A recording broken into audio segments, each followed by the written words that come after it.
Ladies and gentlemen, tonight we are live and finally here to conclude our first season of NASCAR 06 Total Team Control on the channel in our Do It For Dale Cup Series Edition race tonight. It is the 10th race of the chase. It is the final race of the season at the Homestead-Miami Speedway for the running of the Ford 400. And it is time to see if we can get Dale Earnhardt Jr. his first career NASCAR Nextel Cup Series Championship. Like and subscribe for more daily NASCAR content as we get into tonight's full race live stream with live realistic commentary coverage for this full race here on this Wednesday night. 6 drivers, you see it correctly in the thumbnail, 6 drivers have a shot to win the championship in the season finale today, for 2 of which it's going to be pretty hard. They're probably going to need all of the top 4 points to likely DNF on top of them having a win and possibly a max points day. Those 2 drivers would include Jimmy Johnson and Kurt Busch. But for the top 4 in points, it's not that difficult. We'll start off with the easy one, Carl Edwards. He's only 10 points behind Jeff Gordon out of first place, so obviously all he needs to do is beat Jeff Gordon by at least 2 positions. If he leads a lap and Gordon leads a lap, they'll cancel each other out. Obviously, if Carl Edwards can lead the most laps, then that means he only has to beat Gordon by 1 spot. So pretty much as long as he beats Jeff Gordon, leads the most laps, he will win the championship. Or if he just wins the race. If he wins the race, he does not need to lead the most laps because there's a 10-point increment between first and second. So that's all Carl Edwards needs to do. He's got the tiebreaker. Jeff Gordon has not won in the chase, I don't believe. The tiebreaker is the most wins in the chase. Let me double check real quick. Edwards has 1 and Gordon has 1. So if Edwards were to win, yes, he would have the tiebreaker. Same obviously would go for Jeff Gordon, but if Gordon wins, he's the champion. Pretty much Jeff Gordon to secure a championship over Carl Edwards. He needs to finish within 1 position of him as long as Edwards doesn't lead the most laps. If Edwards leads the most laps, Jeff Gordon's going to flat out have to beat the 99. So they're pretty much going head-to-head today. For our driver, Dale Jr., who you guys obviously are pulling for me, I would have to assume to win the championship tonight, Dale Earnhardt Jr. needs Carl Edwards to finish 9th or worse tonight, as well as Jeff Gordon to finish 11th or worse if Dale Jr. wins the race and leads the most laps. That is also assuming that Edwards and Gordon do not lead a lap. If they lead a lap, then obviously they can finish 1 spot lower, so Edwards can finish 10th or better, and or has to finish 10th or worse, and then Gordon would have to finish 12th or worse. And for Tony Stewart, he's only 3 points behind Dale Jr., so similar. They're only 1 spot back. Edwards and Gordon would have to finish compared for Dale Jr. to win the title. If Stewart were to win the title and Tony Stewart, again, leads the most laps, wins the race, then Gordon would have to finish 12th or worse. Edwards would have to finish 10th or worse, and Tony Stewart will be the champion. So 4 drivers have a very easy shot at the championship. I mean, obviously a little work to do for Tony Stewart and Dale Jr., but 6 drivers total still have a shot at the title into this final race of the year. So again, be sure to hit that like button, subscribe for more daily NASCAR content. We'll get into qualifying right here, right now. Wade Solinsky, Noah Hall, Billy Carjoy, Derek Booth, Blake Skaggs, and others, welcome into the stream. We've got the alternative Dale Jr. paint scheme for this 05 season. We're going to have an under the lights race at the Homestead-Miami Speedway. Dale Jr. a very similar setup in his car today to what he had in the Busch Series yesterday. Had the fastest Busch Series race car in the Busch race last night, won the race, won the championship.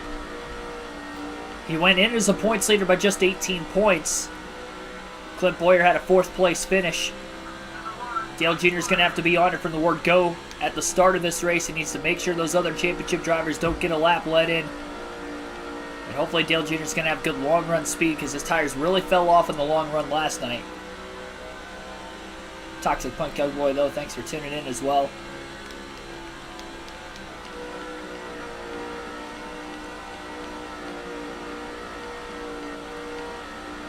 Do it for modern day Dale Jr. or Dale Sr. according to Richard Childress' Kyle Busch. I mean, I agree with his words.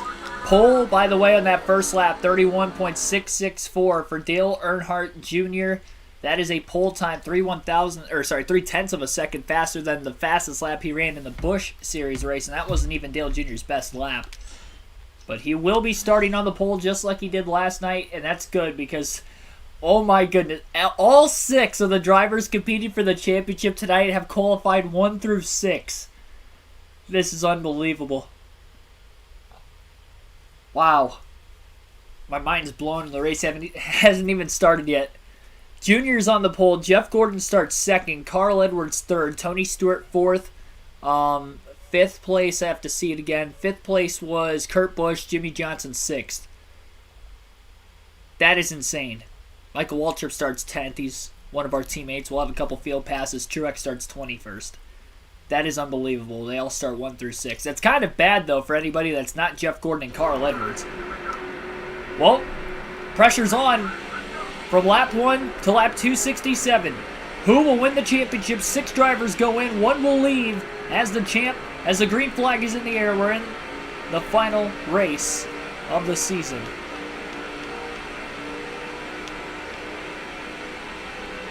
Custom schedule season still to come for NASCAR 06. This is not the last race of this game on the channel. Edwards driving it in really deep. All 4 tires down to the apron on corner entry as he was trying to get to the inside of Dale Jr. Jr. will lead lap 1 and receive 5 bonus points. Kurt Busch going to move into 3rd. Edwards up to P2. Jeff Gordon going to fall back to about 5th. And Dale Jr.'s got a lot of pressure behind him. He's just hoping he doesn't get aero loose. Good thing is obviously on fresher tires to start this race. Can't allow Edwards or Gordon to lead a lap especially. Don't want the other 3 to lead a lap either, but definitely don't want Edwards or Gordon to lead a lap. 31.515, that was a 10th quicker than his qualifying lap. And Edwards stuck on the outside. Jimmy Johnson going to go for 2nd.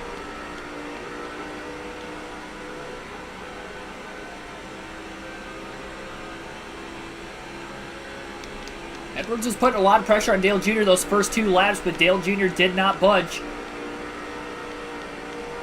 The next Let's Play, yeah, again, it's NASCAR 06. I mean, obviously, when the season 22 season update comes out for NASCAR 21 Ignition, then we'll also have that on the side, so just a couple different things. The custom schedule seasons for the Busch Cup and Truck Series on this game. Still to come.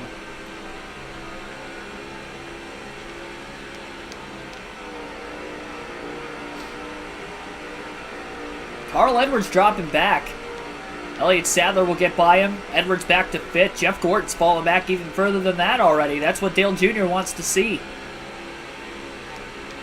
It's going to be almost like the Truck Series race where we're going to cross the checkered flag and we're just going to have to wait and hope that Edwards and Gordon are far enough back behind us that we can win the title.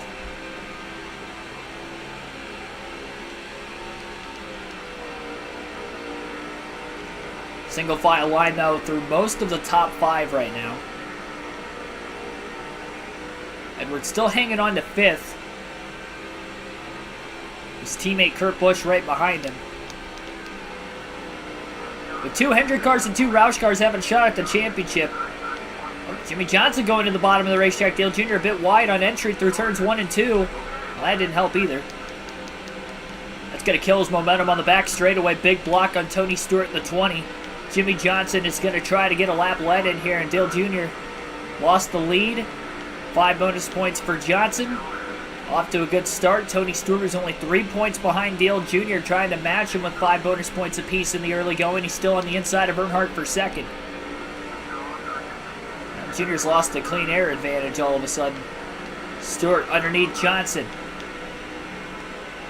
Jr. again trying to get to the bottom. Threw a block on Sadler. Back to the inside of the 48 car. Stewart's trying to get a lap let in. Dale Jr. doesn't want him to. Jr. hooks the white line. Middle of the corner. Tony Stewart not going to lead this lap at the line. It'll be Dale Jr. Stewart side drafting, but he was about a half a car length back. A little contact getting into turn 1. 3 wide now for 2nd. Here comes Elliott Sadler in the mix. Stewart almost got squeezed into the wall by Jimmy Johnson. Johnson did get 5 bonus points. Tony Stewart did not. Dale Jr.'s obviously led the first 5 or 6 laps, and it is on right now. And how about non-chaser? Elliott Sadler out in front. He's already won a chase race. He's the only non-chase driver to win a chase race this season. Winning at Texas just 2 races ago. Trying to win 2 of the last 3 races in the last 2 mile and a halves. Edwards gets by Tony Stewart for position.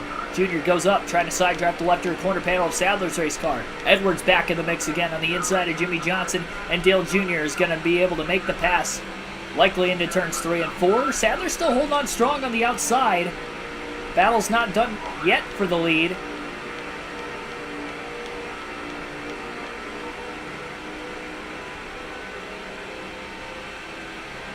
Edwards 3 wide middle right now for third. Sadler leaves the bottom open into turns 1 and 2. 10 laps in. Junior's led the most early on. Carl Edwards trying to get his first lead of the race. Junior with a block on the back straightaway. He does not want to give this spot up whatsoever. Little arrow loose in the middle of the corner, hangs on to it. He is blocking all the way around this racetrack right now. Trying to keep the 99 behind him. Junior slides up just a bit though. Here comes Edwards. Edwards down low. Trying to side draft the 8's left rear corner panel. Junior squeezes. Clean block though. Just barely clear, and Dale Jr. does not want to give the lead up to the driver who is sitting just 10 points out of the points lead coming in, and as we run is currently the points leader. Stewart now to the inside for second after Edwards' failed attempt to get by Dale Jr. for the lead.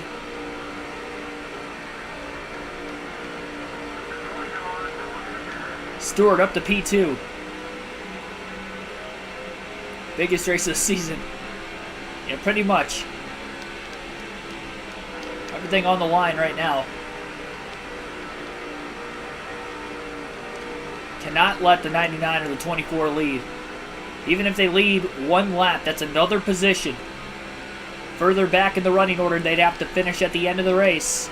And that checkered flag flies versus right now.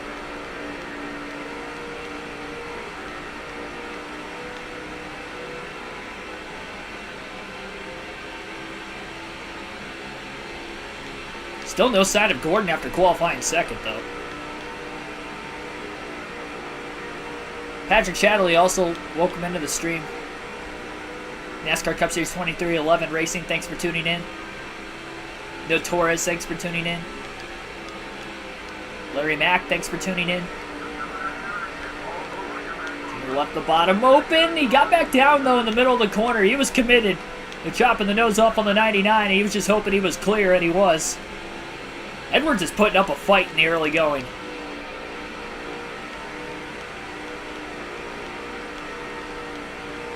But again, as soon as he takes a deep dive into the corner, hoping to get to the inside of Dale Jr., fails to do so. That's how Stewart got around him initially for second. Now Jimmy Johnson trying to do the same.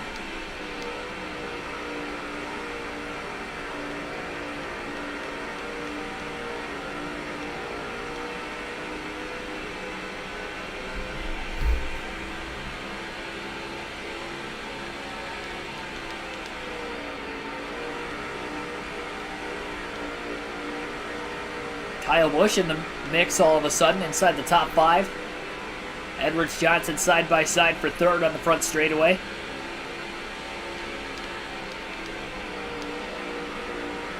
Oh, car in the wall, a couple of them.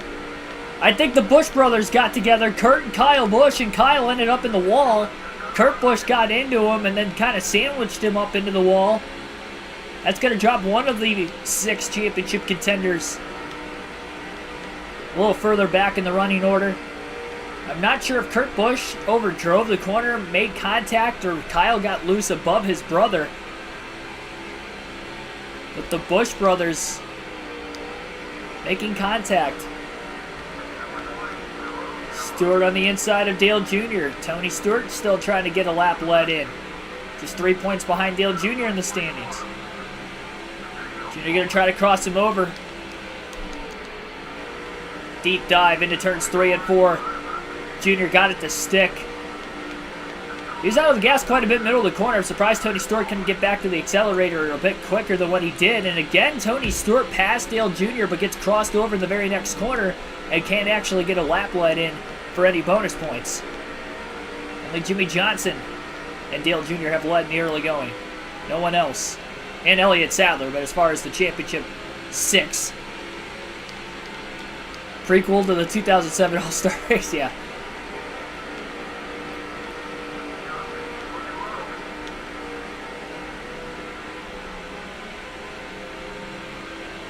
Fastest lap of the race for Dale Jr. that last lap, and he still got drivers hounding him. 31.514.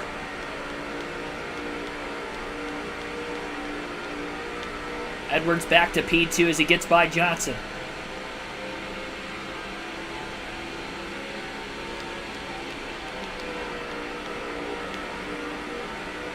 Jr. going up the track just a bit. Edwards going low. Just can't quite get there. There's one time he got underneath Dale Jr., but Jr. had a good enough corner exit off the high side to stay in front on the straightaway.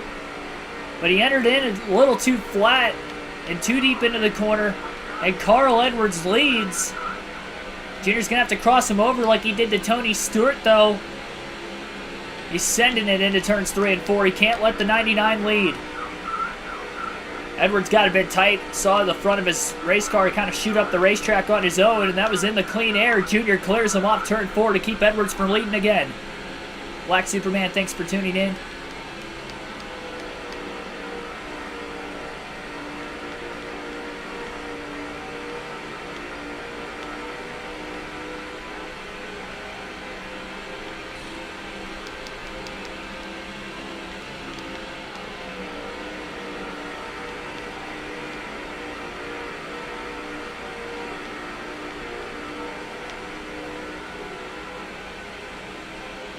Will scrape off the wall off turn 4 as well for Dale Jr., but didn't slow him down too much.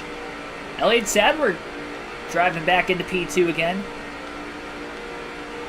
Ryan Newman, I could see that Alltel Dodge closing in the picture as well in this battle for the lead.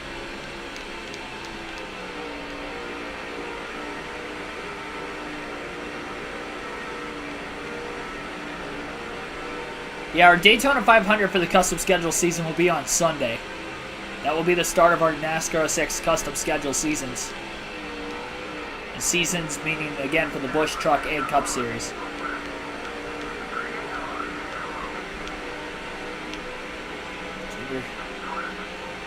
Bit loose on that outside lane with Elliott Sadler underneath him. Door to door into turns 3 and 4. Sadler clear. Earnhardt the undercut. Sadler not a chase driver. And Sadler led that lap that time.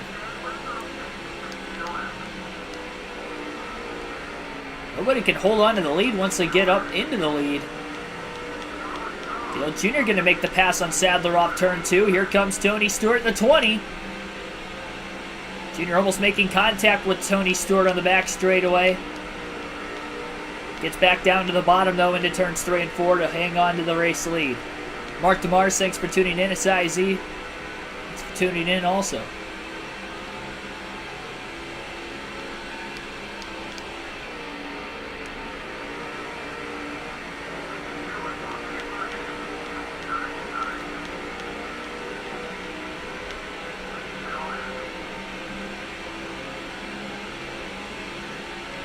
Tony Stewart's got a good shot to lead this lap. He hasn't led yet, but he's going to lead now. Junior the big block to hang on to second on Johnson. 5 bonus points for Tony Stewart. 4th different leader of the race. 3rd different driver of the 6th to have a shot at the championship to lead. Newman going to get by Edwards. Kyle Busch back to the inside of the 99. The 99 is about to fall outside the top 5 for the first time tonight.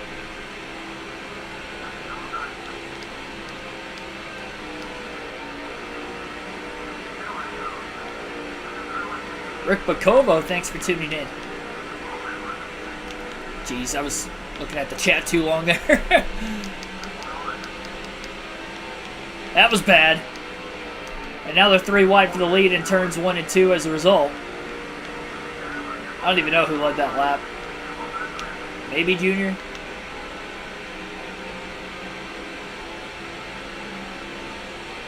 Kyle Busch, Ryan Newman, even Dale Jarrett's up in the picture all of a sudden. Talk about the Daytona 500 for NASCAR 06 on Sunday, and we got one of the cars blowing up. It looks like Ryan Newman is just blowing an engine on the front straightaway, entering into turns 1 and 2. So Ryan Newman has blown an engine after running inside the top 5.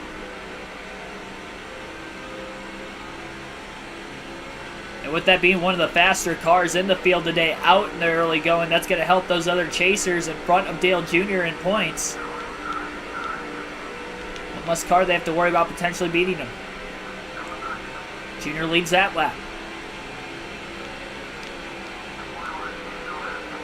Kyle Busch second in the Rookie of the Year honors, only to Carl Edwards, who has a shot at the title today, as Edwards was the only rookie to qualify for the chase. Kyle Busch likely going to be the second highest finishing rookie in the standings.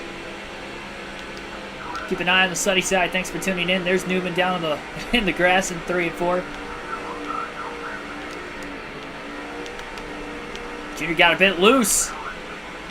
Trying to get the car down to the bottom of the racetrack. Here comes Dale Jarrett. Both the Robert Yates Fords are up inside the top 4 right now. Junior getting tight in the dirty air. He's making contact with Dale Jarrett. He couldn't get off of him. Got connected, couldn't get off. Contact. And that's going to send Dale Jr. back to 13th. Great job to keep from wrecking the race car. They were side by side in front of the 8. So he had a bunch of dirty air on the nose. And he was already side by side as well with Dale Jarrett simultaneously. And up the track into the wall went Earnhardt. Well, Earnhardt kept it off the wall, but he squeezed Dale Jarrett. Luckily, Jarrett's not a rival with him, but that's going to drop Dale Jr. outside the top 10.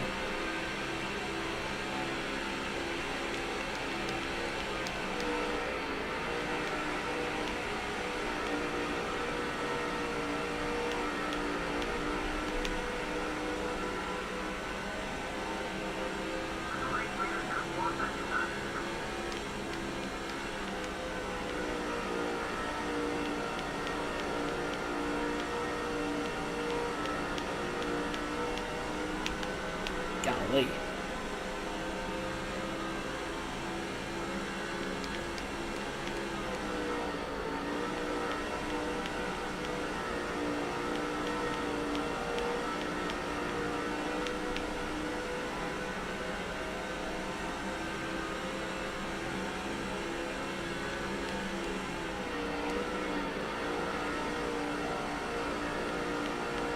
Another car blowing up on the back straightaway as well, trying to limp his way to pit road. Now that Dale Jr. is really back in traffic right now, not having an easy time all of a sudden. And Kenny Schrader in the 49 car was the second driver to blow an engine already in the first 33 laps of the race. Well, the good news is Elliott Sadler is the one leading right now. No chance Jr. is going to have to defend on Carl Edwards or Jeff Gordon inside the top 10. Gordon's barely even hanging on to a top 10 position right now in the 8th place spot, it appears. Actually, maybe even 9th. I think he's working on Rusty Wallace for 8th.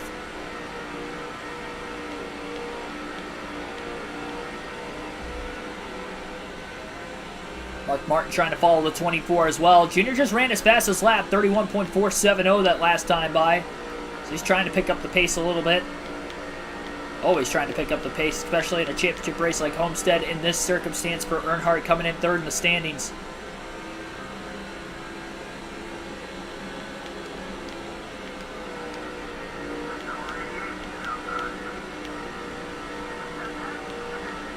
Make the pass on Dale Jarrett. The good news is Junior led a decent amount of laps early. The problem is, though, if Elliott Sadler gets the most laps led, even though he's not a chase driver, that would prevent Dale Jr. from getting the most laps led in this race, so he would only get 5 bonus points.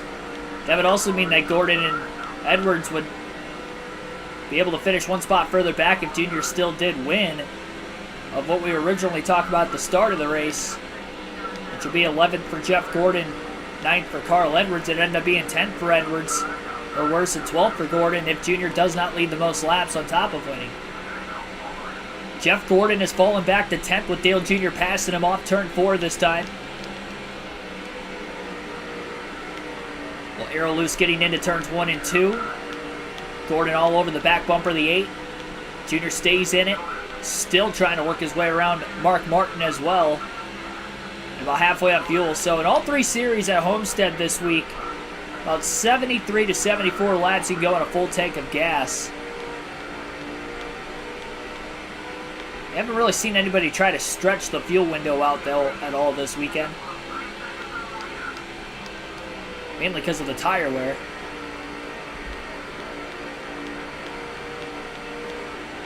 Yeah, I didn't see the updates to the schedule today. With being at work, I didn't really check it. I didn't check it when I got home either.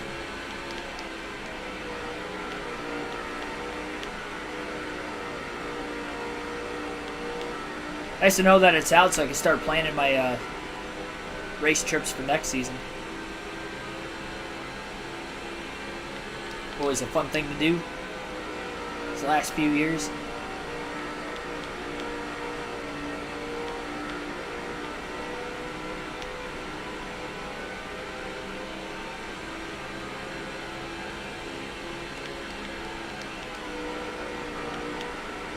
Looks like Carl Edwards is in 4th. I believe Kyle Busch is in 2nd, Johnson 3rd, Tony Stewart 5th. Sadler obviously the leader. That's the top 5. Dale Jr. 8th, 2.5 seconds off the lead.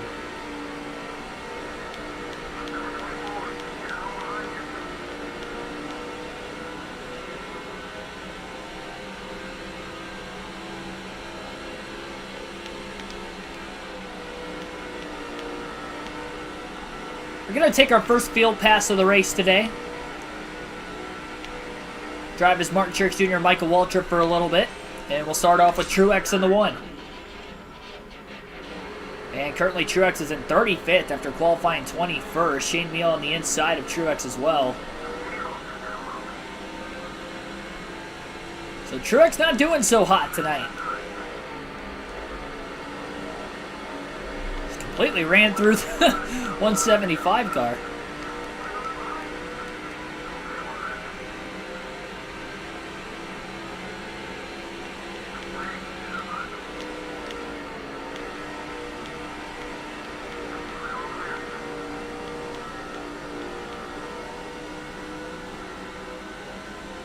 Answer Suarez got settled in at Joe Gibbs or Stuart Haas.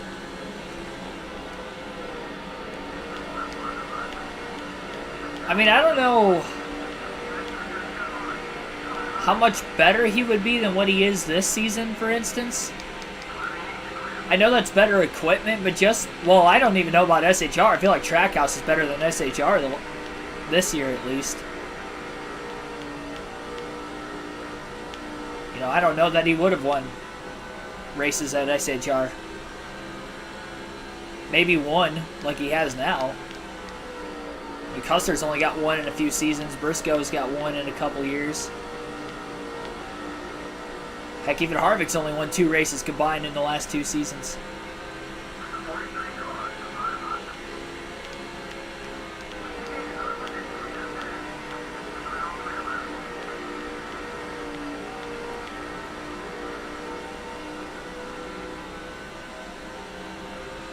Chuck's going to Milwaukee. That'd be pretty cool.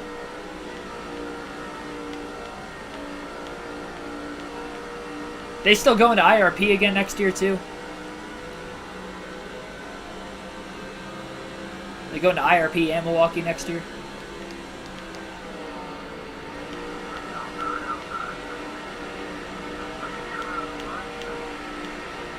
Truex is flying at the back of the pack right now since we've taken over as, and we'll go one more lap before taking over with Michael Waltrip. 31.405 that last lap for Truex. Ooh, a little contact in front of the 1 between Mayfield and Nemechek.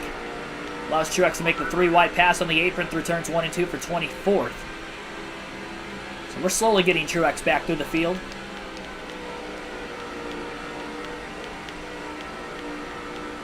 They are going back to IRP also. That's good. Ooh, Walter getting a little arrow loose. I think that's Greg Biffle in the 16 car right behind him.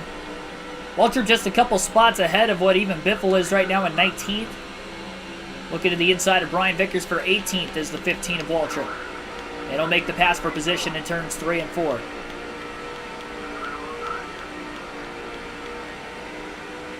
Have a breakout season if you already won championships? I don't think it's called a breakout season.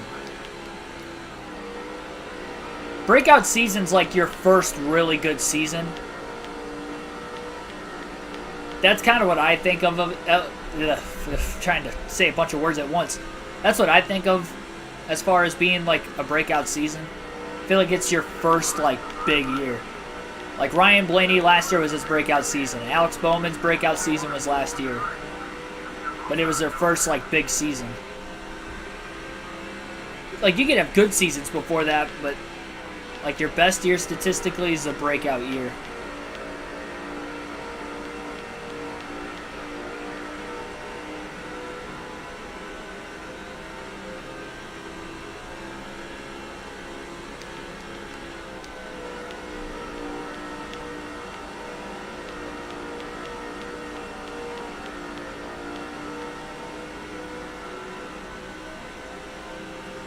Two more laps with Waltrip. We'll go back to Dale Jr. It's our first of 2 field passes so far tonight. Driven Waltrip up a couple spots from 19th to 17th. Might have a shot to get him inside the top 15. Mike Bliss sits 7th in the point standings in the chase. Obviously, what a career run he has had today. Talk about breakout seasons. Well, Mike Bliss is having one right here, right now. Not so hot tonight necessarily. Still got a shot to finish ideally in the top 5 in points, depending on what happens to Jimmy Johnson and Kurt Busch in front of him. Mathematically, he still has a shot to finish as high as 3rd. I doubt it's going to happen, but there's a possibility. He got his first win late in the year at Dover in that 2nd chase race. Was leading in points at one point going into the 3rd chase race at Kansas. 4th chase race, rather, at Kansas following Dega.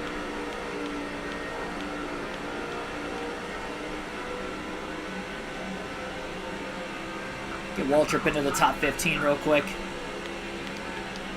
So drives it in deep into turns 1 and 2 on the inside of Kevin Harvick. Casey Kane going to leave the bottom open as well. Dirty air in front of the 15 with the 18 of Bobby Labonte.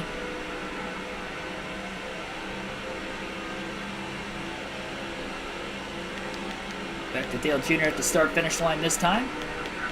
Waltrip underneath Labonte. Off turn 4. How about Michael Waltrip up to 13th place? Qualified 10th, so he has gone backwards from the start. But he's moving himself forward slightly. And Dale Jr. still in 8th place and still 2.5 seconds off the lead from the last time we had control of him. I think Carl Edwards is in 3rd, Jimmy Johnson 2nd, Tony Stewart 4th, Kyle Busch has fallen from 2nd to 5th over the last roughly 8 to 10 laps. Dale Jr. looking low on Kurt Busch. Taking that peak, going to drive it in deep into turns 1 and 2. He's underneath the 97, will make a pass for 7th place. Matt Kenseth, who blew an engine at Phoenix, took him out of the championship hunt. Otherwise, we could have had 7 drivers with a shot at the title tonight if Kenseth did not blow an engine in the last race. Looking for a 7th place points finish today. And off turn 4, Jimmy Johnson for the 2nd different time will take the race lead as he'll lead that lap. Side by side currently with Elliott Sadler. He has not cleared Sadler yet. But he's on his way to doing so now in turns 1 and 2, and he has done so. So Jimmy Johnson back in the lead. Tony Stewart has closed the gap on Carl Edwards for 3rd as well. Dale Jr. passes Kenseth for 6th, and now has his eyes set on Kyle Busch to get back in the top 5 after the contact he made battling for 3rd with Dale Jarrett a little while ago. It's right around lap 30 when that happened. Well, 55 to 60 laps into the run was about where you saw the major tire fall off in the Busch race last night for Dale Jr. We'll see in this Cup race about what the lap that car's going to start to clip. And the right rear's definitely wearing out. I felt the car slide around quite a bit off the exit of turn 2 that time. Likely looking at a 3 to 4 stop race. Very loose that time too. It didn't help the 17 was all over his back bumper. Like Kenseth intimidated Earnhardt out of the way.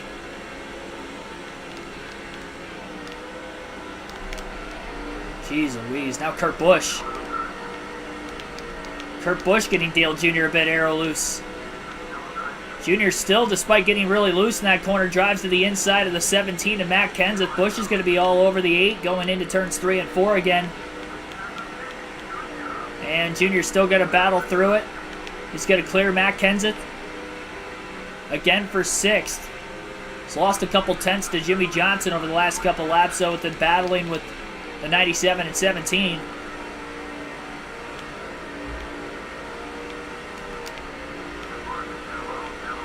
And Junior's struggling right now.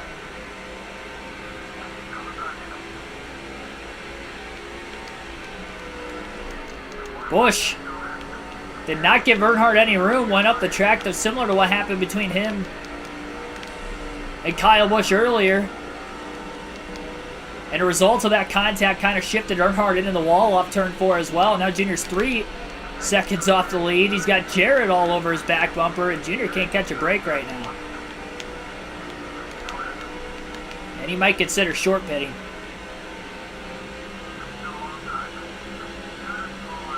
He's got a quarter tank of gas left. You'd hate to pit this early in case a caution came out. You don't want to get trapped a lap down. Junior's losing time.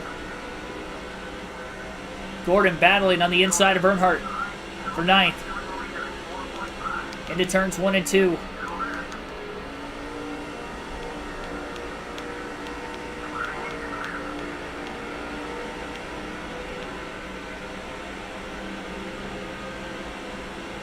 One car coming in, Kyle Busch. 3 wide to the bottom goes Dale Jr. Underneath the 24 and 88. Truex into pit further back as well. Gordon side drafts the 8 of Earnhardt. So they're side by side currently for 7th. Actually still 3 wide for 7th. Jarrett's still on the outside. And now the 2 of Rusty Wallace will pull onto the bottom lane underneath of Gordon and Jarrett, following Earnhardt's line to get by. Kenseth into the pits this time. Same for Rusty Wallace. Elliott Sadler's going to be in. Junior will stay out.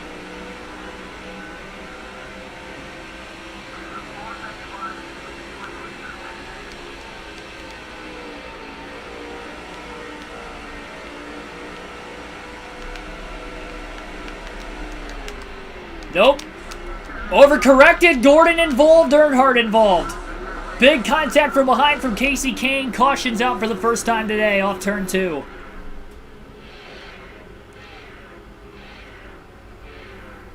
I mean, that felt even worse than last night as far as how loose Dale Jr. was. Anytime he was getting off the exit of a corner, he had a car directly on his back bumper, it seemed, and that's part of why him being loose was even more drastic under that circumstance.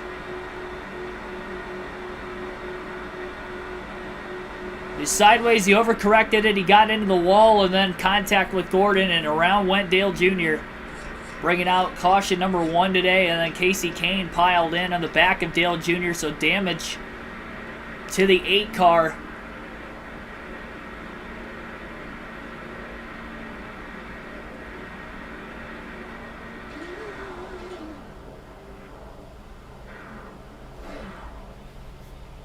All started when Dale Jr. got put back in traffic after the contact with Dale Jarrett earlier. That's going to trap some cars a lap down that did pit prior to the yellow.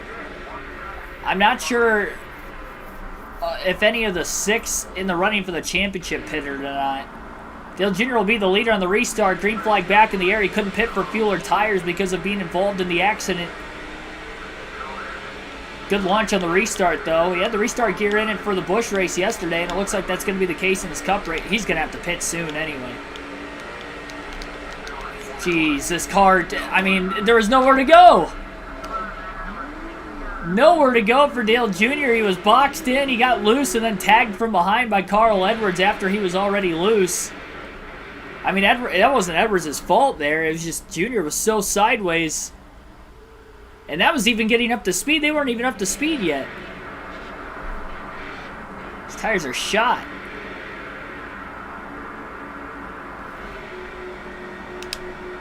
More damage to the 8. I don't even know who took the lead away from Earnhardt in that crash, and now we've got our second caution.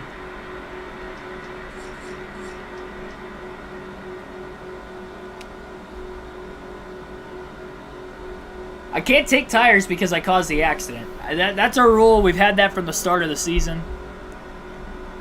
If I'm involved in the accident, I can't take fuel or tires. So what we have to do is we have to cycle back around. By cycle, I mean we just have to make it one lap after the race start pit. We're going to go a lap down, but... Or we get a caution for somebody else. I mean, maybe there's going to be drivers with debris cautions, but you'd have to imagine there's going to be some speed taken out of the 8 after both of those accidents. It was my fault. The tires were gone, but I was the one that lost control. It was my fault. It doesn't matter if it's my fault or not, if I'm involved in the accident.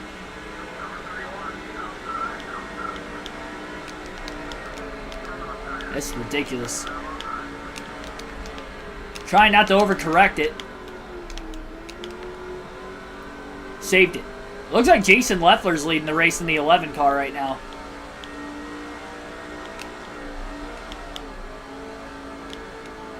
Junior trying to come in. I'm not going to make it that time. The car's so loose, I can't even get the car to turn down on the racetrack without spinning out.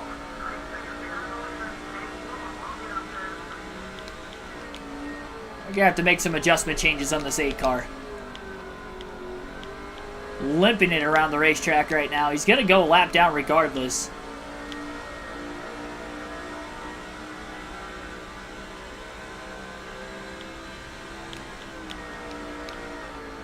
He's going to try to pit this time.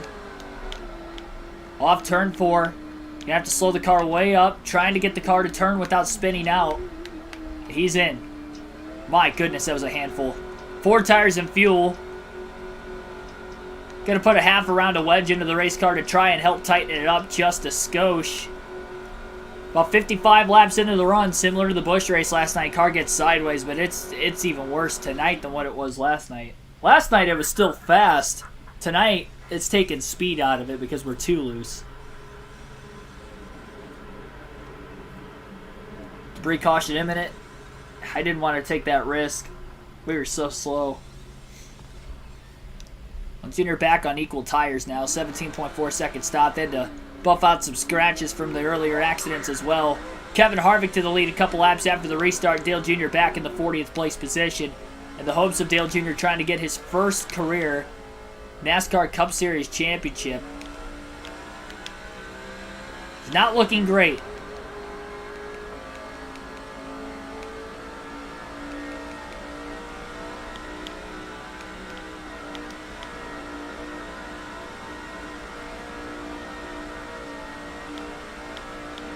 The car is going to be much tighter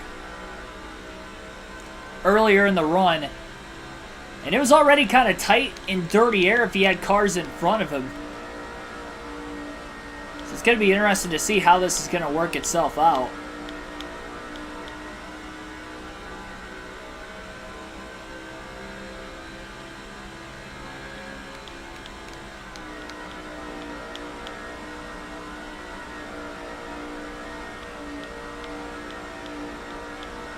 By the way, no more field passes tonight because I was involved in that accident. I'm scared that if I pit, it's just going to have me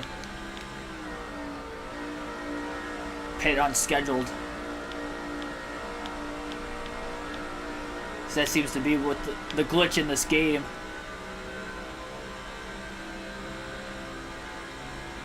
So everybody's on equal strategy right now pretty much, even though Dale Jr. couldn't pit for fuel or tires under the cautions. Because of when the cautions came out, Dale Jr. really only has about 2 lap fresher tires than the rest of the field. And his lap times are definitely not as fast with this setup. But he's just hoping that he has the long run stability. That's the big thing. Because if he doesn't have the long run stability, there's no way he's going to be able to go off strategy in this race without timely yellows. Chance of leading the most laps is going to be about out the window for Dale Jr.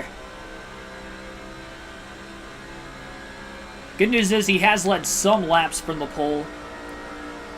So he has received 5 bonus points already. But if he's going to want to win this race, he's going to need some luck. His luck has either been really good or really bad in the chase, it seems, and tonight, off to a bad start. Only mile-and-a-half win all season at Kansas. Finished 5th in the last mile-and-a-half race at Texas.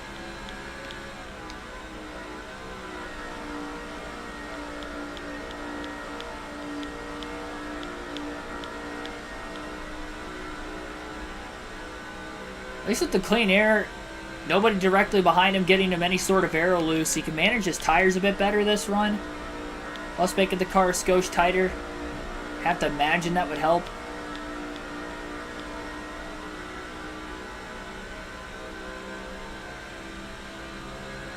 Keep thinking the black mark is McMurray, but it's actually Harvick. Yeah, it's 29.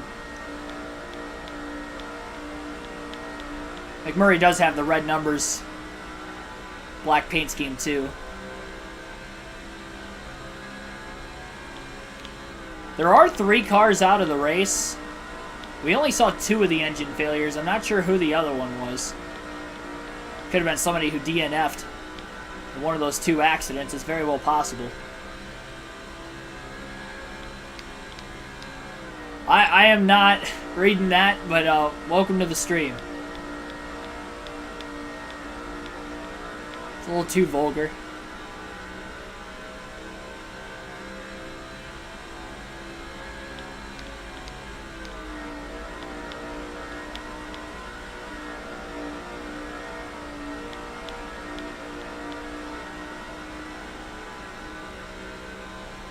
Dark Crypto, thanks for tuning in also.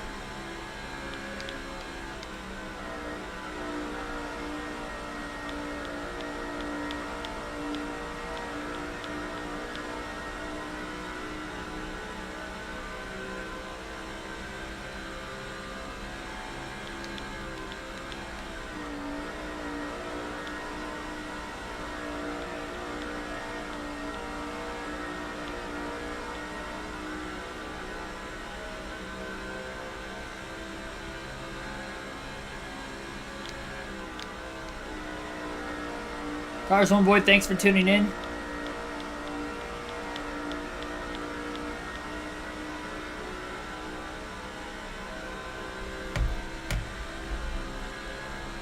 Well, we're at lap 80, and for those of you just tuning in, wondering why Dale Jr. is a lap down, got caught up in an accident, couldn't pit for fuel or tires under green flag conditions, and so had to pit right after the restart, which is why we're in the situation we're in right now. The reason why Dale Jr. had crashed is because he was getting looser and looser and looser on those older tires. Ended up overcorrecting the race car into the wall. When he did that, Jeff Gordon hit him from behind. And they were battling for about 8th place on the racetrack at the time. And they turned the 8 car right around on the back straightaway. Then Casey Kane slammed in the aftermath of it. So there's quite a bit of damage to the back bumper of the 8 car right now from that wreck. We've had 2 cautions tonight. We only had 3 in the bush race and 1 in the truck race, so caution's pretty imminent. And very sparse at the same time, at least at Homestead, off of what we've seen over the last couple nights on the channel. Won the Truck Series season finale in the championship, won the Bush Series season finale in the championship. Dale Jr.'s got work cut out for him tonight, though, if he's going to want to win both the race and the championship. Harvick's getting quite a few laps let in right now. The 99 of Carl Edwards and the 24 of Jeff Gordon have not led yet. That is worth noting. Neither of those 2 have led a lap. And Gordon's been hovering right around 10th, just in the back half of the top 10 the entire race. Edwards has pretty much been top 5 all day, but he just hasn't led. I think he restarted in 2nd. Couldn't get to the lead on the restart.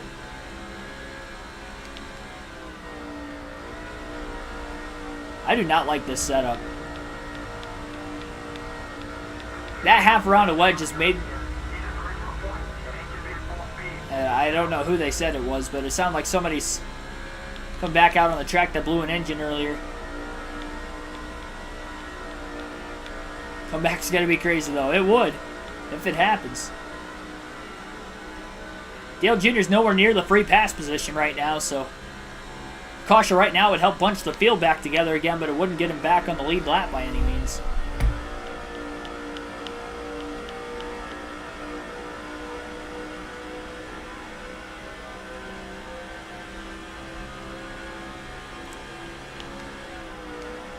Mathematically, Dale Jr. can finish as far back as about 7th in points tonight. Definitely don't want that, even if Dale Jr. can't win the championship.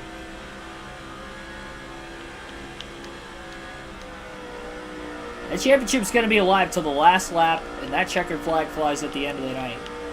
Depending on what situation Dale Jr.'s in. If he's obviously got a shot to win, based off of where Gordon or Edwards is running, possibility is there. This does open it up quite a bit for a guy like Tony Stewart, who has led laps today, also having 5 bonus points. He can get some help having Gordon and Edwards finish further back. Junior was fine when he had the track position, but as soon as he lost that after battling for 3rd with contact with Dale Jarrett, that was kind of the snowball effect and what led him into that situation he was in, into that wreck. Because, yeah, sure, he could have been loose, but if he didn't have anybody around him in heavy traffic, I think he would have been alright with that setup, because he was in the Busch race last night. He was loose, he'd be able to drive out of it. I was debating on whether or not to pit, though, those last couple laps before the eventual wreck, just because it was getting bad, and there was traffic everywhere.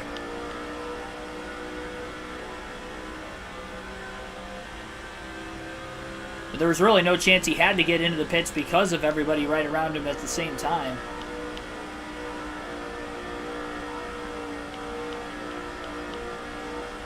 We will alternate through the different camera angles for the first time in the race today. The good news is this is a cup race, so we still have a long ways to go.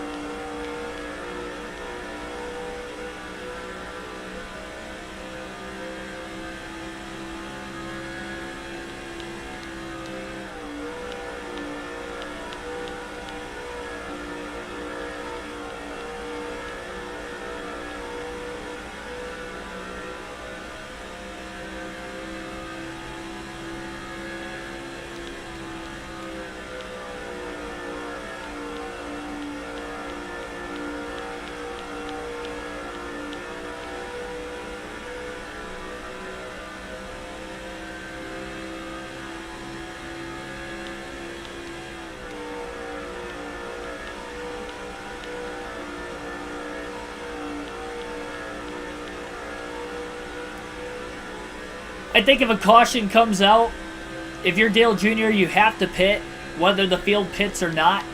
Everybody's going to be bunched back together, then you just hope you can race your way back onto the lead lap. Get that next caution, so you don't have to restart the tail end of the longest line. The only reason there are even cars a lap down in the first place is because we were in the middle of green flag pit stops when that first caution came out. We know Edwards is on the lead lap. I'm not sure about Gordon or anybody else as far as the championship drivers go. There were some drivers, though, that were inside the top 5 at times or at the time of green flag pit stop starting that got trapped a lap down, like Kyle Busch, Elliott Sadler.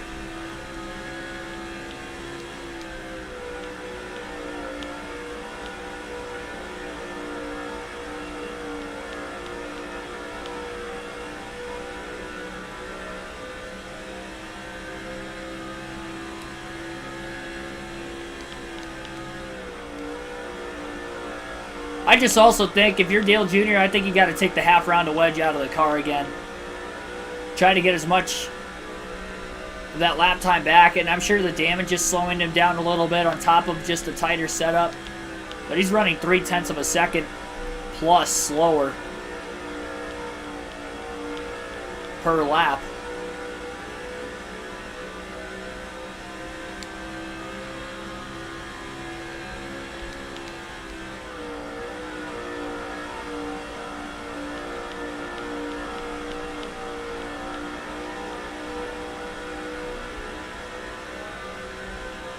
Norm betting 2.0.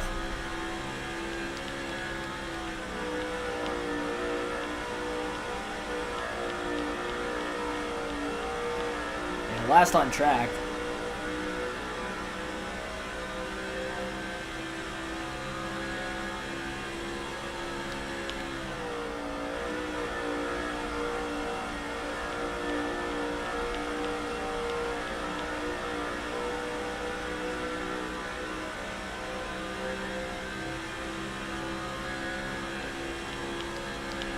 I think with those cautions, though, it's definitely more like a 4-stop race than a 3-stopper.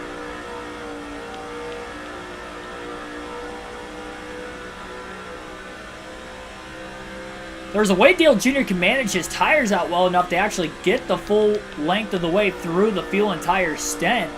Maybe he could make it on one last stop. Go an extra 15 to 20 laps compared to other guys pitting for tires.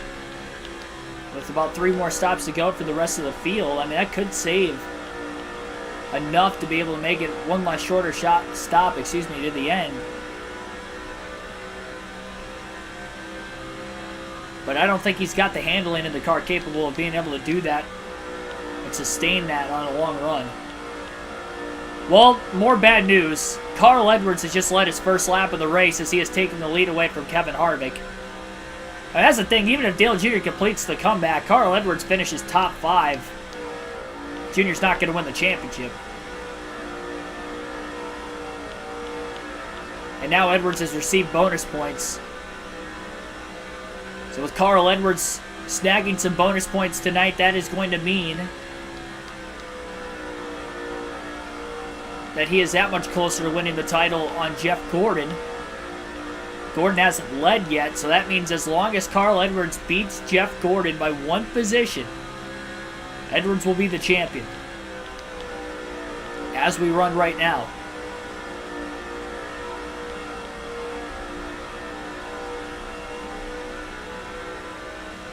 And if Dale Jr. were to win this race and still potentially get the most laps led, then Carl Edwards would have to end up finishing 10th or worse for Jr. to win the title instead of 9th. So 10th or worse is where Edwards is going to have to finish for Dale Jr. to win the championship.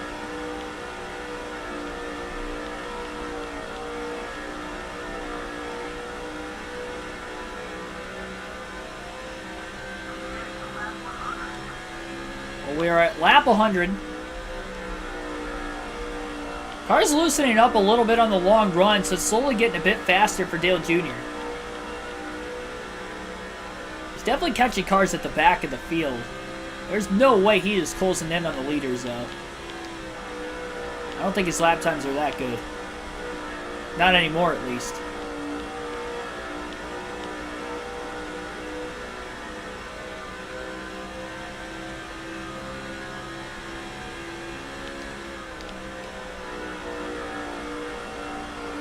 Crowd goes wild. Could you imagine if rookie Carl Edwards could win the championship? No rookie has ever won the championship in their rookie season. But Edwards is trying to do it today. He's already won 6 races this year, looking for his 7th.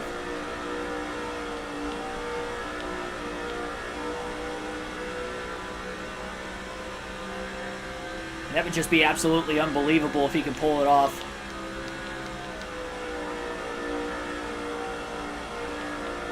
Wouldn't have thought that coming into the year. And Edwards never won a championship in his Cup Series career either, much like Dale Jr. So for Edwards to get it done in his rookie season, if he wins tonight, potentially 7 wins. 6, even if he doesn't win tonight. What a year for Carl Edwards. Won the regular season championship. If it wasn't for this points format, he probably would be the championship leader by quite a bit.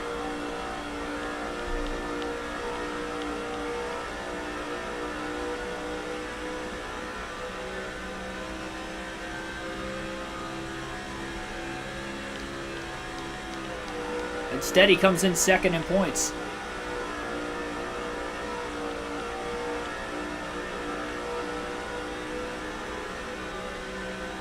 We don't know what this car is going to handle like yet in the dirty air with this tighter setup.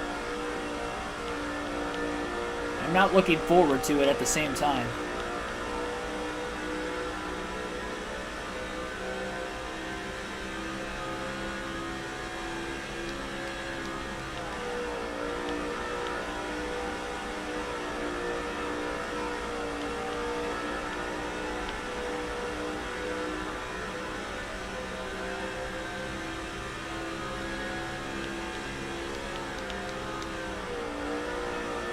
Go back to the far chase cam this time by the start-finish line.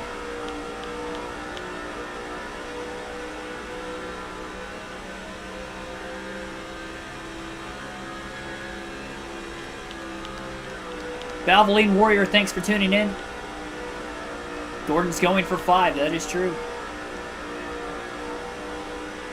Drive for 5 for Jeff Gordon. Johnson trying to win his first Cup title. Kurt Busch trying to go back-to-back this time period in NASCAR. Edwards trying to win in his rookie season. Junior trying to win his first. And Tony Stewart, who was the actual 2005 champ, trying to replicate that history, getting his second title tonight.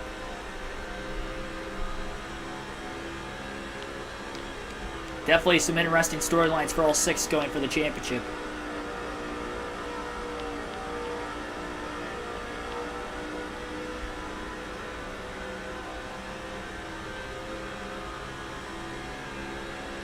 I think the damage to the rear of the car probably knocked the downforce out of it, I'd have to assume, too. Halfway on fuel right now at this point in the run for Dale Jr. Edwards is still leading since taking the lead about 15 laps ago. If he leads the most laps, that's going to be even worse for Dale Jr. It's only 3 points per position, not 5 once you get outside the top 10. Might end up having to finish, if he leads the most laps, 12th or worse in order for Earnhardt to win the title.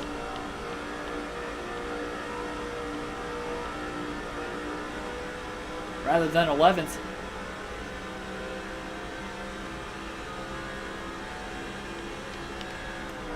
Three wide. Oh, we got a couple cars in the wall on the outside, but no caution came out. John Andretti and Jeff Burton, I believe, were the 2 cars that got together. That was similar to what happened between Kurt and Kyle Busch at the very beginning of the race today. No caution. They continue to stay green.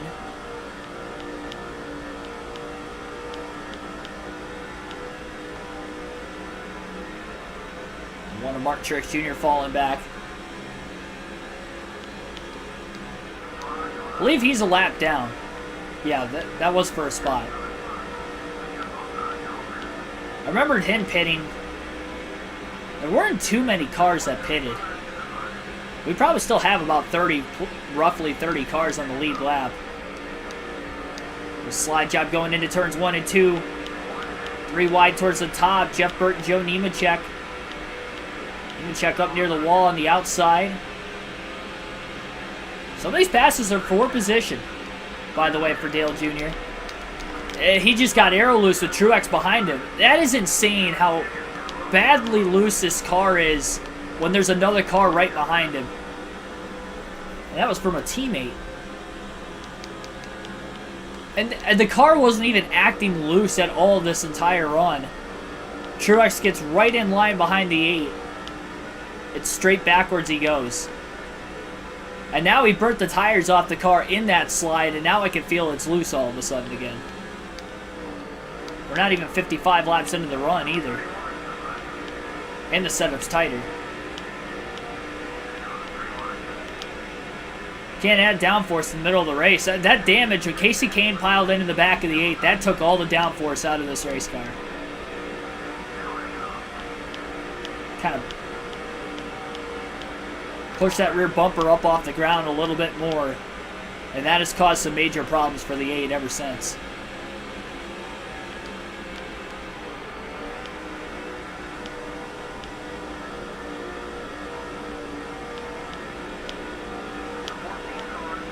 It's hard to complete a pass on somebody and not have them on your back bumper. There's not really anything Dale Jr. can do anything about.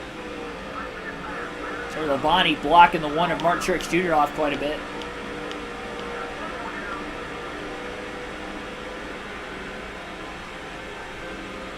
Truex looking to the inside. Gonna go 3 wide, and Dale Jr.'s gonna make it 4. 4 wide in turns 3 and 4 as Earnhardt makes some passes for position. Some cars are on the lead lap that he's getting around right now. Battling Kenny Wallace for 34. Jr. just ran his fastest lap of the day despite being 4 wide in turns 3 and 4. 31.336. That last lap for Earnhardt. Kenny Wallace in the wall. Jr. in the wall. Jimmy Johnson to the lead as he has passed Carl Edwards. Good grief. You don't want to pit this early in the run. They're barely halfway through the run. On fuel, he's only about 40 laps in. 45 maybe? Hopefully he can get far enough away from these guys. They'll have some clean air on the nose. Nobody directly on his rear bumper. This car is junk.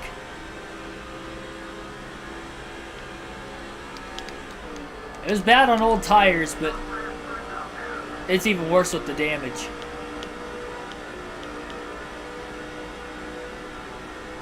And Junior's tried to repair it, so you can't really repair it any more than it's already repaired.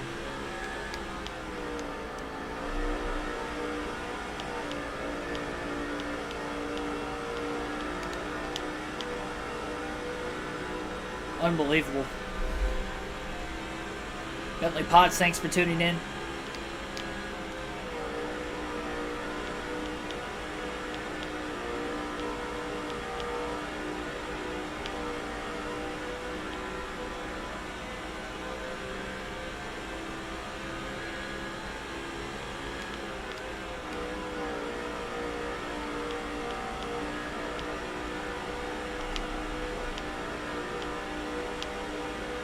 Honestly, I'm not even worried about that right now, Patrick. I mean, we're not even on the lead lap anyway.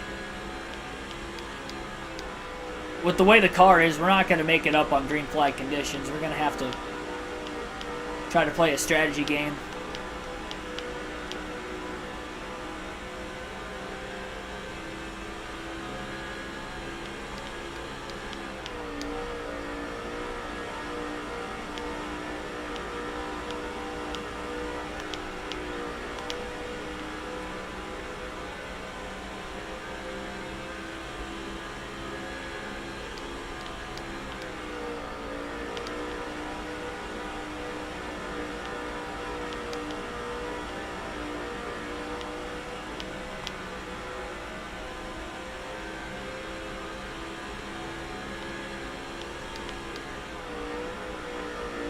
Just have to remember on the custom schedule season when I go to Homestead, don't go more than 55 laps on tires.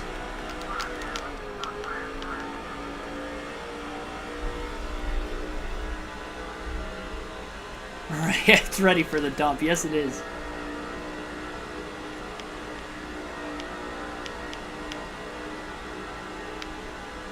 I'm like not... If I let go of the analog stick in the middle of the corner, it almost kind of keeps turning left on its own. And that's how loose the car is.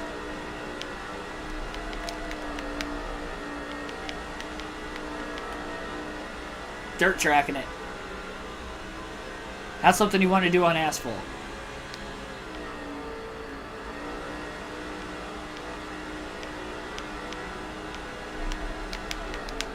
Junior's going to lose control again here soon. There's no way I'm going to hang on to this thing all the way to the leaders pitting. I mean, I don't know what we can do. If we add more wedge, I just don't think that's going to matter. It all started when Dale Jr. got aero loose in this run because he was fine until Truex got on his back bumper middle of the corner.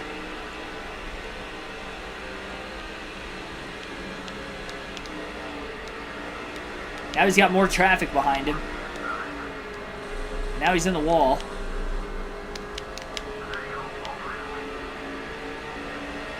This is ridiculous.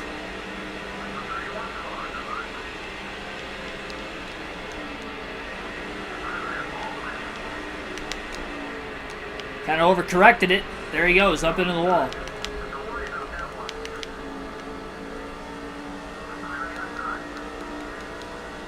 Cars are pitting this time by. Junior's going to pit this time.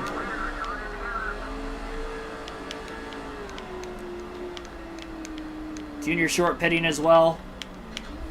Almost hit the tire barrier. We did not speed. We were right at 70 miles an hour. I saw it on the bottom left. We were right at 70 when we came in. Oh my goodness. I didn't even make any adjustments. I don't care. We were fine until somebody got behind us anyway. It's probably going to be the case whenever we're going to have a car behind us the rest of the race. I was right at 70 when I hit the commitment line. Unless that counts as speeding and you have to be below 70, but I'm pretty sure, like, if you're right at the speed limit, I don't think you're speeding technically. Well, that's going to cost Earnhardt too. As if things couldn't get worse. There's Jimmy Johnson.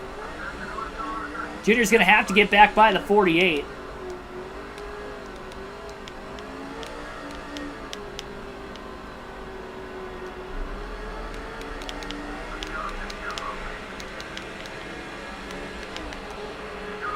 Oh, caution is out. Oh, no. Oh, my goodness. Oh, no. Jeff Gordon has shedded debris at the wrong time, and now Dale Jr.'s 3 laps down. I don't know what piece of debris came off the car. Maybe it was his hood because it's crankled. What a... Wow, if I just sort of stayed out one more lap, I wouldn't have had the speeding penalty. That is unbelievable. Might as well top off again. That is unbelievable.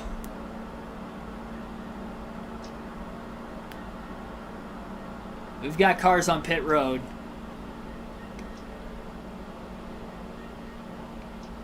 And drop the air pressure down 4 pounds.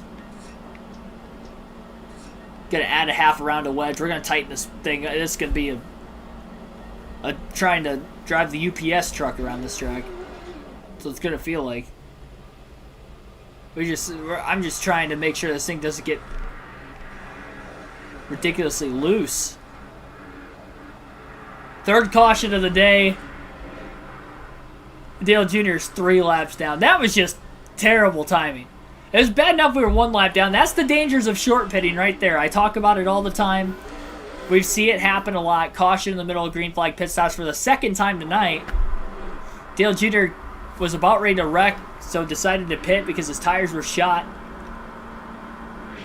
And gets an untimely caution. Now he is 3 laps down in 38th. Edwards was leading when the caution came out, so we know Edwards is on the lead lap. There's quite a few cars a lap down in this race. Green flag back in the air. Oh, 1 car against the outside wall off turn 2, middle of the pack. It looked like potentially John Andretti. Greg Biffle going to lead on the restart.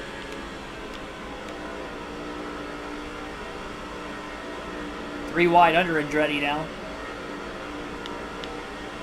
Junior definitely tight in the dirty air.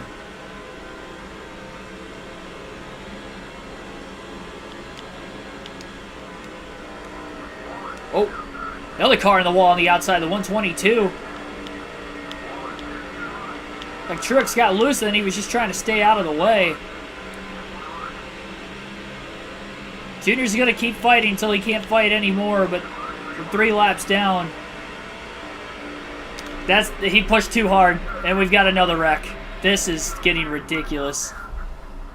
Oh my goodness. The car's so tight now. I had to tighten it up so much, and now our tires are probably shot again from the spin. This is the worst championship race we could have asked for. Such a great season. Crazy season. I mean, it wasn't, not all the races were, there were some races that were like this.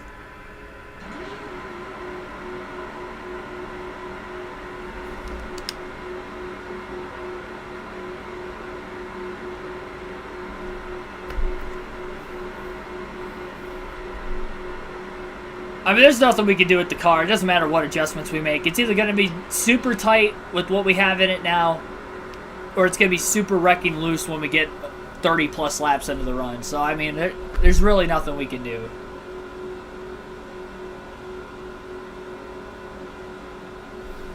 Dale Jr.'s on pit road.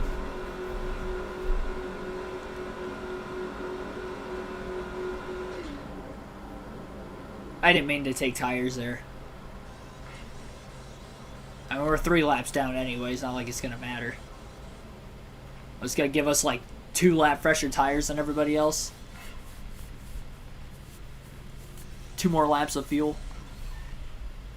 Can't go a full fuel run anyway.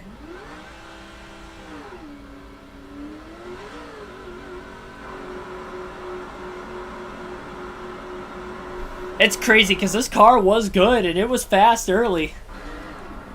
Just stayed out a lap too long. Got in that first wreck, and ever since then he's had too much damage on the back of the car. If he would have pitted at lap 55, he would have been fine because the car was fast. He was top 10 all day up until that wreck. And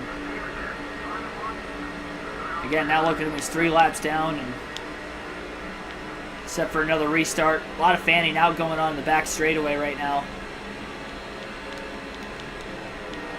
4 wide. It turns 3 and 4 up ahead. They're still 4 wide.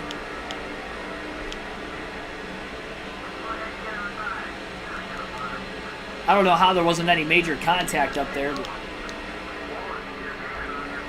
now Dale Jr.'s 3 wide.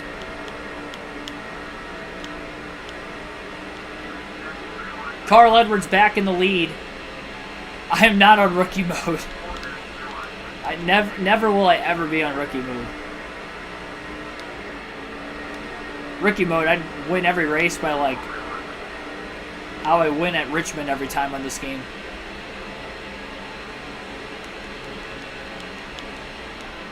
Contact with Jamie McMurray. Luckily Dale Jr. didn't wreck that last time.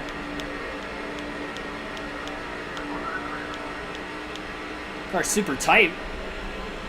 At least it's planted to the track. I still don't know how it's going to be on the long run, especially when he has a car directly in line behind him. Contact with Marlin. That's going to cause a big wreck. Oh, man.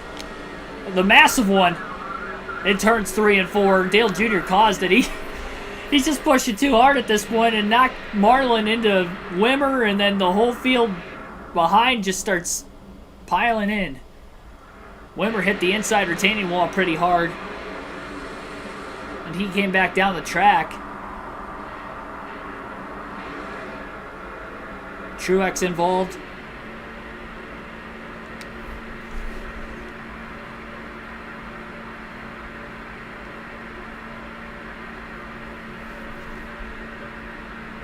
Man.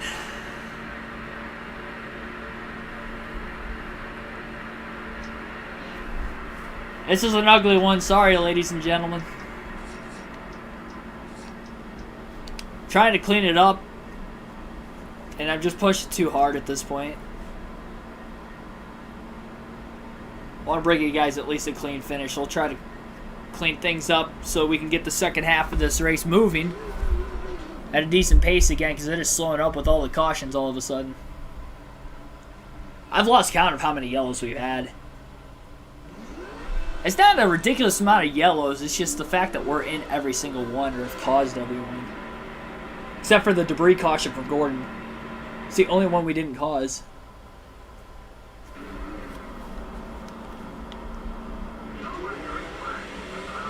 Green flag back in the air.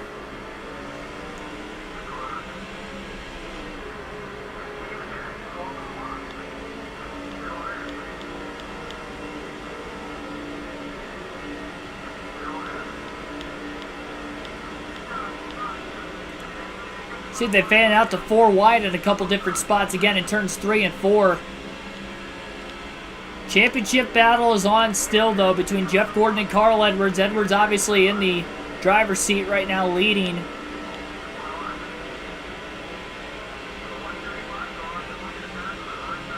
Three wide back around Earnhardt again. Deep dive into turns 1 and 2. Still a lot of 3 wide battling going on. Through turns 1 and 2 and continuously down the backstretch into 3. Greg Biffle taking the lead from his teammate Carl Edwards at the front of the field.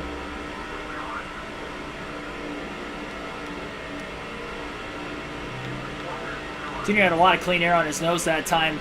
He didn't get as tight. 48 of Jimmy Johnson right in line behind him. the track goes the 8. Stacking up right in front of him, one car in the wall. That was Kurt Busch. Kind of bottlenecked everything up on the outside. Luckily, Dale Jr. was able to get to the bottom just in front of Jimmy Johnson. 4 wide. Nope, not quite. 3 wide. See if we go up the track. I didn't even realize Jeff Gordon's arrival after being involved in that first accident of the day. Even though Jr. just lost control of his car. Gordon about ran Rusty Wallace into the wall. 3 wide. Contact. Mayfield scraped the wall off of turn 2. Kevin Harvick, Sterling Marlin under him. Casey Kane leading. Kane winless on the season, a non-chaser. Leading the race after being involved in that first yellow earlier on.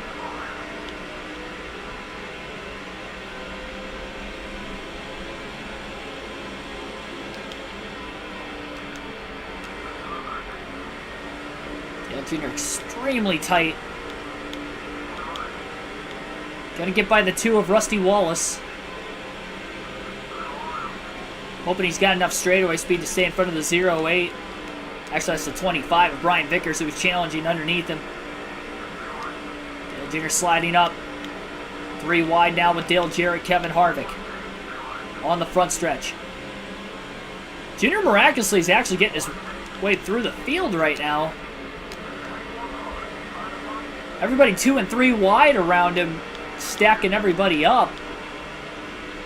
He's only gained about 3 positions since the restart because there's not too many other drivers that are 3 laps down. Dale Jr. is going to need a lot of cautions to continue in this race. The problem is he can't be involved in any of them. And Gordon's not going to make it easy for Dale Jr. to get around him by any means. 31.344 that last lap for Dale Jr. Gordon has about taken out the 8. He basically put himself in the wall because of that contact after squeezing Dale Jr.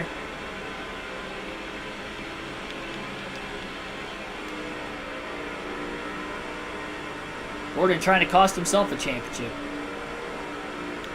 He needs to worry on just trying to catch Carl Edwards right now. I don't know why he's so upset with the 8. I mean, I know why he's upset, but I don't like how the game... I lost control of my car because I got arrow loose because of him behind me, and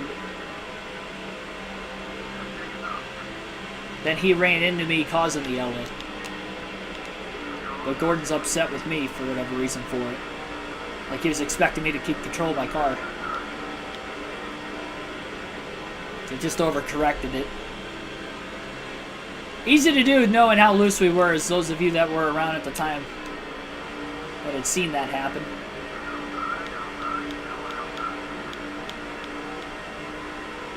Little Junior going to get by Bobby Labonte.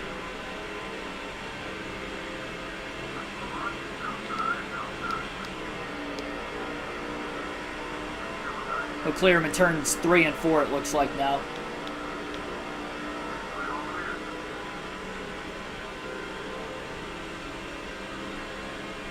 Didn't even really realize we are just past halfway. There's only 121 to go. Now Bobby Labonte's just flipped at Homestead. Up and over goes Labonte. He's on his lid. That was the 18 car's fault that time. He got tight. Drove up into the side of Earnhardt. Hard into the outside wall goes Bobby Labonte. Caution's out again.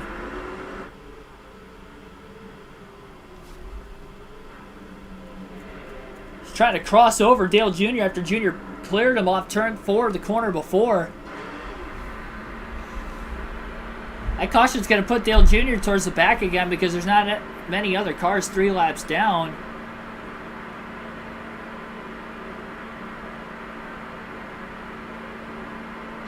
Well, the field's actually staying out.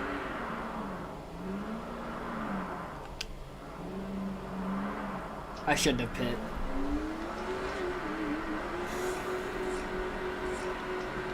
I don't think it was going to matter, though, because I don't know where we would have restarted if we stayed out. We might have gotten a lap back, but I'm not sure if the wave round actually works in this game or not. We've never had to take the wave round. Like, we've never been really in position to do it. I just took right sides only, too. What the heck, man? I mean, I can't get anything going right. Corey Free, thanks for tuning in. Well, this is going to loosen the car up.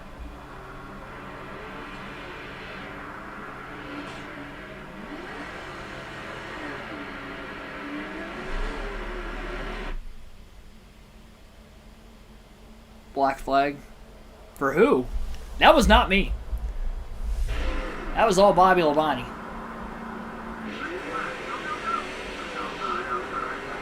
Yeah, I might as well have pitted anyway. I should have taken 4 tires.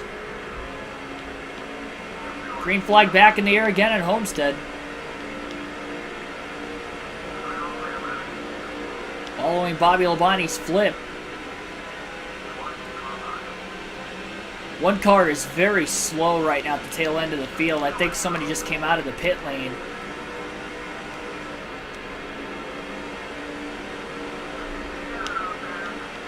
There's a checkup there or something. The whole field stopped. Off turn 4. Caused Dale Jr. to get into the back of Terry Labonte.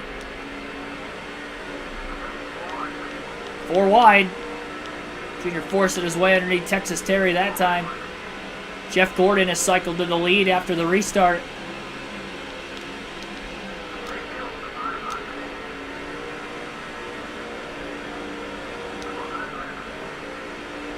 It's amazing how tight I have the car just so it doesn't get loose.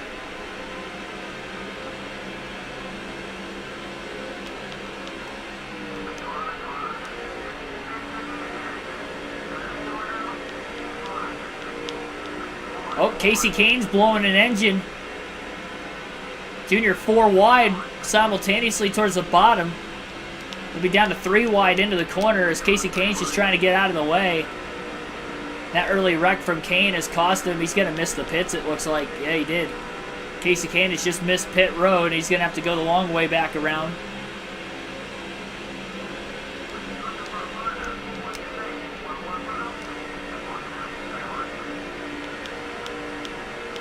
It's actually a great corner for Dale Jr. that time.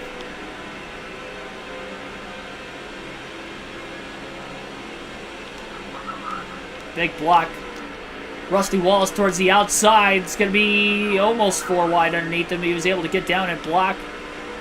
Jason Leffler. Kevin Harvick got underneath. Fastest lap of the race for Dale Jr. that last time, 31.263. I don't know how he ran it, but he did. Back to 35th again, which is where he was prior to that last caution. There's Casey Kane on the bottom of the track again. Carl Edwards, Jeff Gordon are 1-2 right now at the front of the field. Battling for the championship. Gordon has led, Edwards has led. Canceling out, that means 10 points is the difference. 10 points is the difference between first and second place finishing order. Carl Edwards would have the tiebreaker if he wins. Gordon would win the championship outright anyway if he wins, so Edwards could win the championship virtue of a tie. Edwards getting held up, though, by whoever that lap car is. I think it's Mike Bliss. So Bliss, one of the chasers that was eliminated from contention coming into the day, slowing up the field right now. Edwards going to lose a couple positions. Plus, those are lap cars. They're trying to get their lap back on the inside of the 99. Dale Jr. going to get by Mark Martin. He might get a lap back.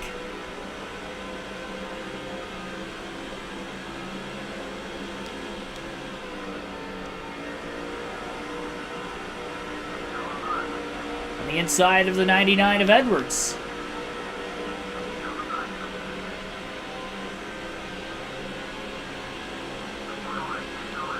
I will say, though, despite how tight the car is now, it's faster than what it was when it was super loose. Junior's got that going for him.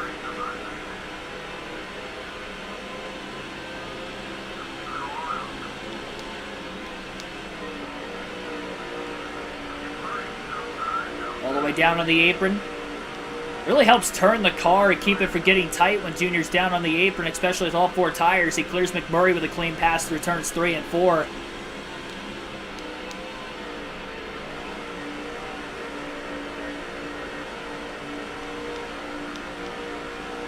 And we're trying to find a way to get back to Jeff Gordon.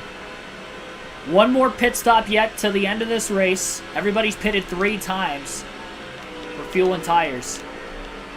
Junior a little too deep into the corner.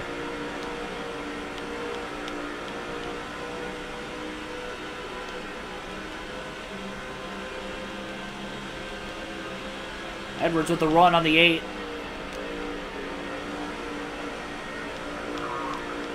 Edwards down low.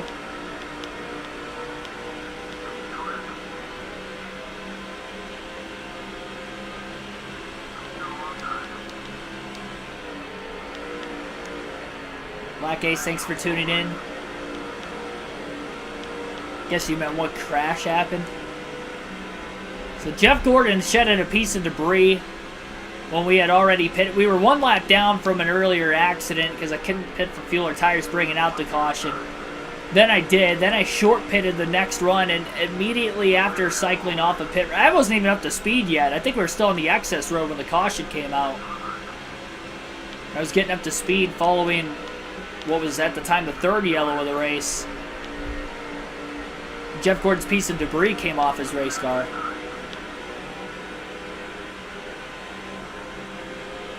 And because I short pitted, I lost 2 laps. I lost 1 lap because I short pitted, and then I lost a 2nd lap because I sped on pit road.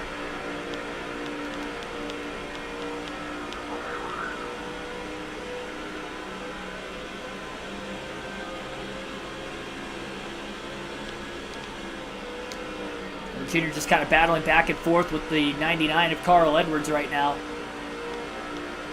We'll pull him a bit, though, through turns 3 and 4.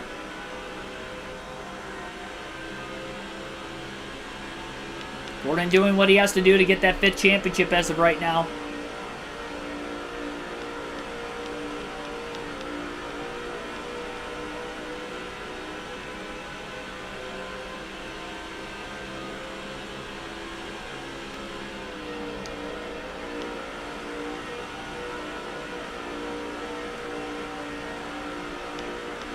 The good news is we get another shot to win a championship on NASCAR 06. The bad news is I'm going to have to be even more consistent than what I was this season. I was pretty consistent for the most part.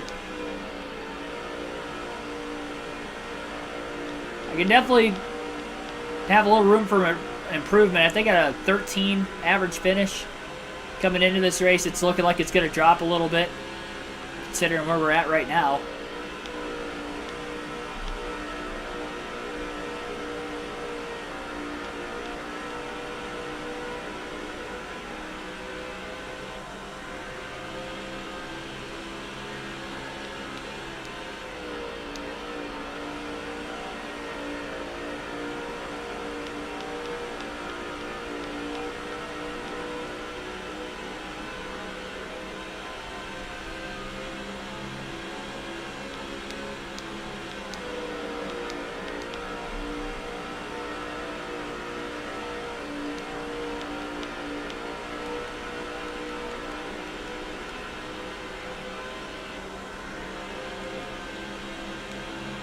Dale Jr. trying to block Carl Edwards into turns 1 and 2. Side by side are the leaders as they close in on Mike Bliss again. Jeff Gordon got held up, and that's going to allow Greg Biffle to take the race lead. Bliss going all the way down the track. That's going to squeeze Dale Jr. Awkward entrance into turns 3 and 4. For Dale Jr. that time, Edwards got held up even more.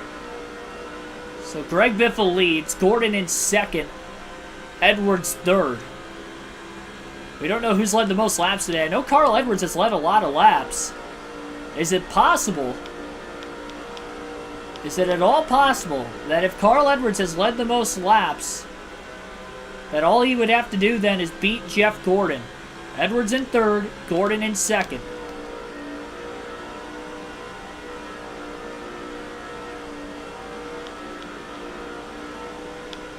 Have to run his Boris said. The problem is when I go to the ovals, I'm not going to be very fast, though. With the driver ratings in this game.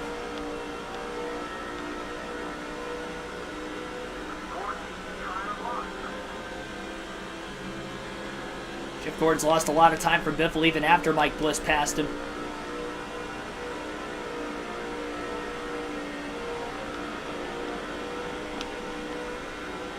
Junior's still going to fight. It's going to be tough to get around Gordon. The last time he tried to pass Gordon, Gordon tried to wreck him. I'm sure he's going to try to do the same thing again. Yep.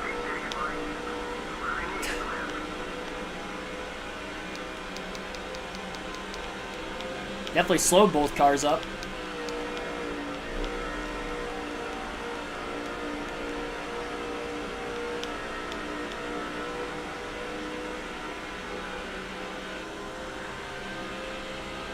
Biffle catches Mike Bliss the next time. If he gets slowed down enough, like Jeff Gordon did, then I think Dale Jr. can get one of his laps back. Get a quick caution. You never know. I mean, Junior's going to have to stay out longer than everybody else as far as pit stops go this time. He has no choice. We've had 2 cautions in the middle of green flag pit stops tonight. So I'm not going to doubt that we could have a 3rd. You would think with as tight as the car should be right now and as tight as it is, Junior's not going to get overly loose late in the run. You would think. But we'll see. It's going to really depend on if there's any dirty air from a car in line behind him, which has been the main reason why he's been getting loose. Tire wear is one thing, but the dirty, well, not the dirty air, but just the airflow up the rear spoiler of the car has been another thing.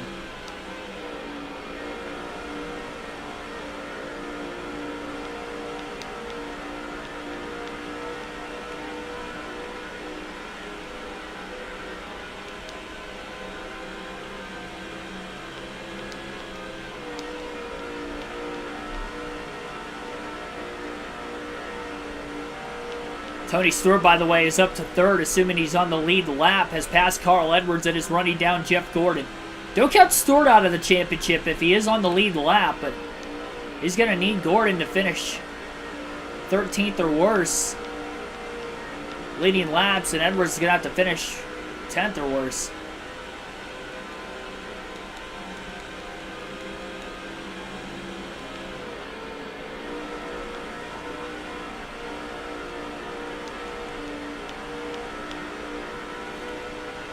Yeah, we're asking for a lot. We're asking for too much that I know it's not going to happen.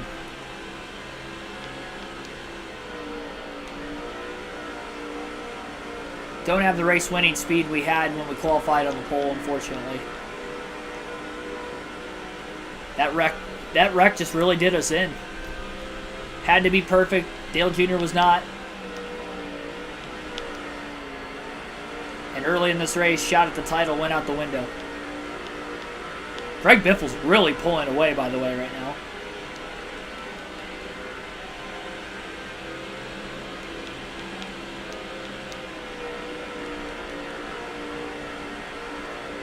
Tony Stewart going to get around Jeff Gordon.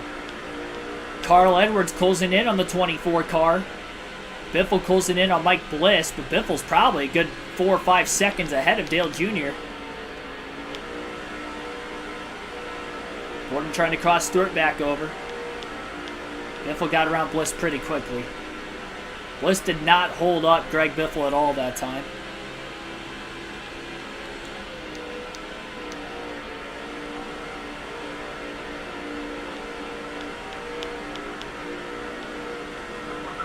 Dale Jr. going to get by Bliss pretty quickly. Gordon will also. Tony Stewart, Carl Edwards held up a little bit further back. And actually, Edwards got by Stewart. Kyle Busch to the back bumper of the 20. And assuming that that is the top 5, it's going to be fun to watch Edwards and Gordon battle it out for the championship, though. It's going to stink. I have a bad feeling Dale Jr. is going to fall outside the top 5 in points. He's going to come in 3rd today and have a shot at potentially not even finishing top 5 in the point standings the way things are running right now. So one stopper to the end. Pretty straightforward.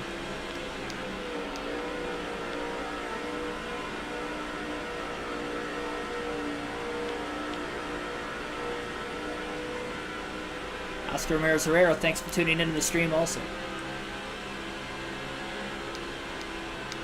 Jeter was running 31.2s earlier in the race.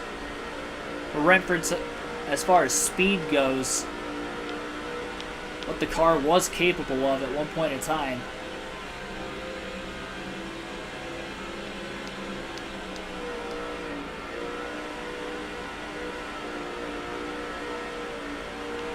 Biffle started pretty deep in the field. And remember, Greg Biffle won the season opening Daytona 500. He has not won a race since. So he's trying to win the first race of the year in the state of Florida and win the final race of the year in the state of Florida. Junior getting loose with Gordon right behind it. Gordon's making contact. That's more than just aero loose. Gordon has just turned Dale Jr. off turn 2. That was an aero loose. Jeff Gordon was pushing Dale Jr. all the way through that corner. It turned him right around. And the only reason he's upset is because Dale Jr. lost control earlier when he got aero loose in front of Jeff Gordon. Overcorrected it. Gordon got involved, and that's why Gordon was even a rival in the first place. And that's going to send Dale Jr. towards the tail end of the field again because he's 3 laps down. And everybody that's 1 and 2 laps down is going to restart in front of him.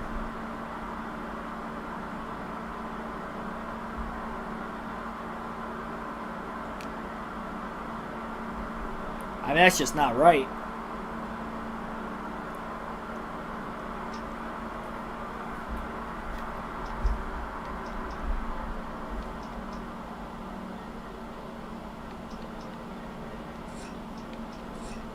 I'm pitting for fuel and tires. I don't care. I mean, that's just not right. So close that under the right circumstances, maybe Dale Jr. could have gotten 1 lap back, which could have been more positions. Just to not so much win the championship at this point, but just finish as high in the championship standings as possible. And Jeff Gordon just turned Dale Jr. to bring out a yellow with less than 100 laps to go. Mike Bliss pitting. I did the restart. Junior's going to have a little bit fresher tires, but it's going to be restarting pretty far back in the pack right now. Green flag back in the air.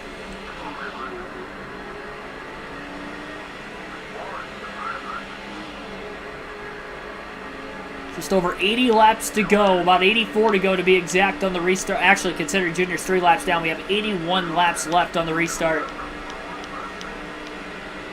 You know what? I've got a plan for the rest of this race. Dale Jr.'s 3 laps down. We're not going to win the championship at this point because we'd have to win the race. And I doubt we're going to come from 3 laps down the final 100 laps to win. 4 wide, it looks like up ahead off the exit of turn 4. It's going to get crazy on the restart. We're going to drive as Michael Waltrip the rest of this race. And we're going to try to get Michael Waltrip potential win. Maybe his first of the season.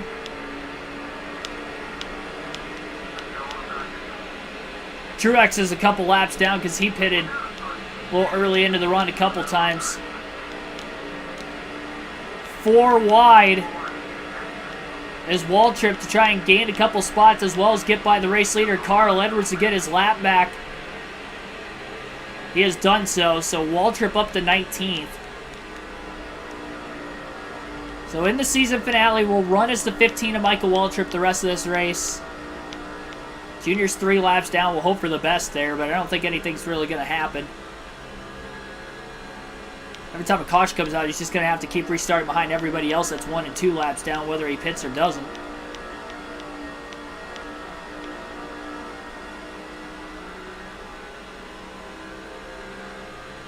.31.255. Waltrip's got the same speed Earnhardt had, and Waltrip has not been in a wreck today.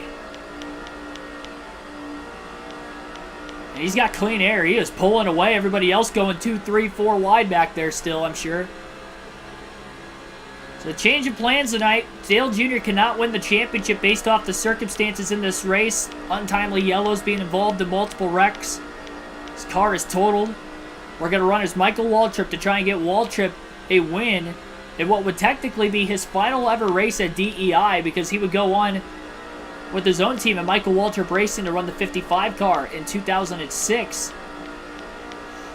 Of course, we still have one more season on NASCAR 06, but I'm not running for DEI, so it's our last chance to get Waltrip a win this season and try to finish off the year as strongly as possible. So Waltrip, even though having to come from a lap down in the final roughly 80 laps of the race to win. But if Mike Bliss holds up the field enough times, Waltrip may be able to make it up. It's still one stopper to the end also. It is a one-stop race to the end.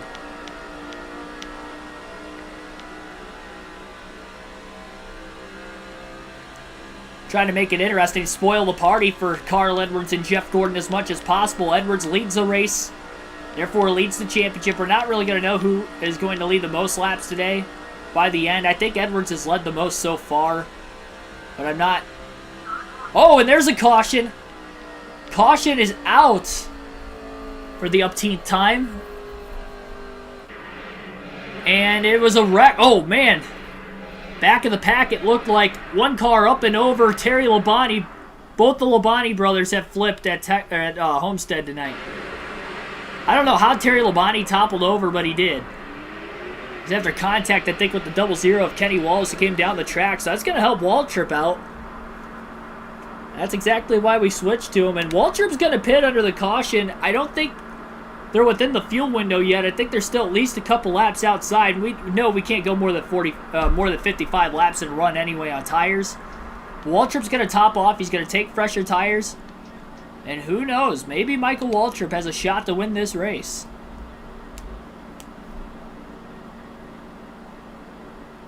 Pull off an upset. The only non-chaser to win all chase long was Elliott Sadler in the last mile-and-a-half track at Texas just 2 races ago. Well, jeez. Jackman falls over for Michael Waltrip. Luckily, there's nobody else on pit road that we know of. So he's not going to lose any spots. 19 cars on the lead lap as of right now. So it is still possible Gordon and Edwards could finish outside the top 10. It's not impossible. I mean, if they both DNF, Dale Jr. may still have a shot at the championship. Well, no, because Tony Stewart's still up there. We pretty much need the top 3. Well, we need Stewart and then also Edwards and Gordon to DNF at this point, but I don't think that's going to happen. Although we've seen a lot of wild wrecks. That's our second flip of the night. Green flag back in the air. Waltrip's got the freshest tires in the field. He's back on the lead lap as he raced his way there, got the caution he needed.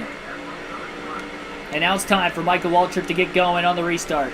A lot of damage on Brian Vickers' number 25 Chevrolet, and I think that he's probably going to end up having debris from the back bumper of his race car.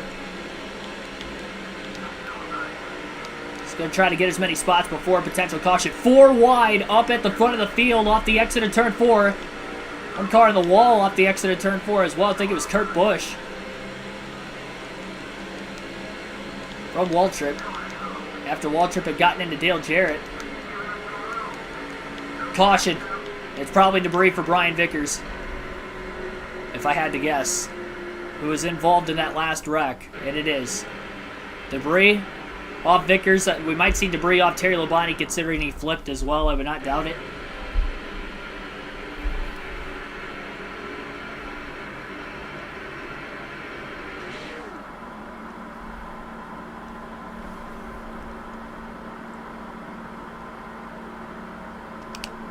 Waltrip gonna stay out, or he's gonna pit again. He gained some spots at fresher tires. Why not take even fresher tires? Everybody else staying out. He only gained a handful of positions. Restart 19th, unless there were cars that got back on the lead lap on that restart again. He might restart a little worse than 19th. We'll see.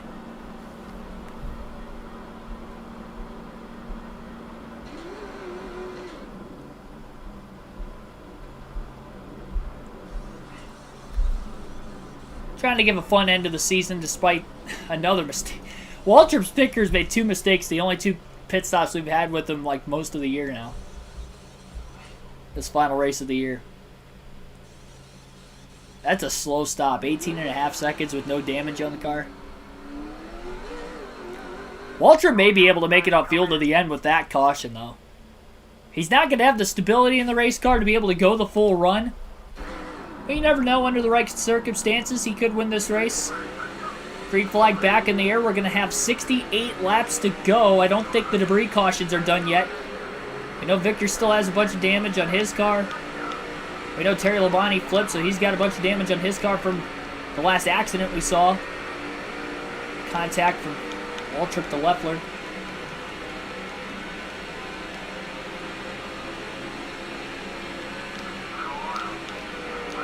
4 wide. Goes Waltrip way down to the bottom of the racetrack. He's going to make the pass.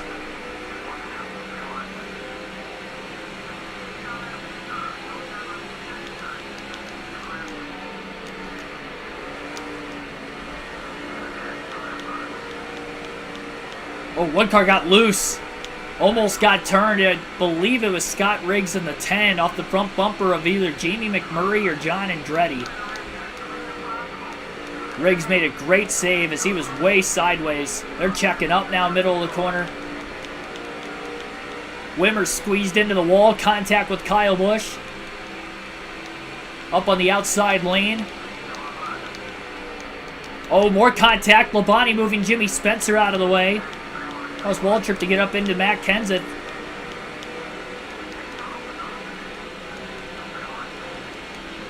Biffle seems to be pulling away at another restart. Carl Edwards is in second. Caution, again. Maybe debris on Labonte's car. Again, I've lost count of how many yellows we've had. We've had quite a few. And it is debris off Terry Labonte's race car. Not sure if it's his front bumper or his hood. They're both severely damaged. They have a debris caution for another one. Walter's going to pay attention to see if the field's going to pit here. If they do, he's going to go fuel only. He only pitted... I might as well take tires, actually. They are staying out, so Waltrip will stay out this time. This will bunch the field back together.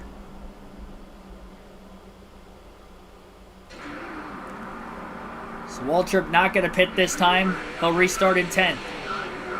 Gained 9 spots on that last restart with the fresher tires. And look how quickly he got to the bottom in front of the 77er Travis Quaffle. 62 laps to go in the restart. Fanning out again already in turns 1 and 2. Waltrip somehow got all the way to the bottom. They're 3x3 on the backstretch as he gains 2 spots and a half a lap. One car pulling onto pit road. Shane Meal 3 wide for the lead up towards the front. A couple of them might be lap cars. Contact Johnson and Waltrip, middle of 3 and 4.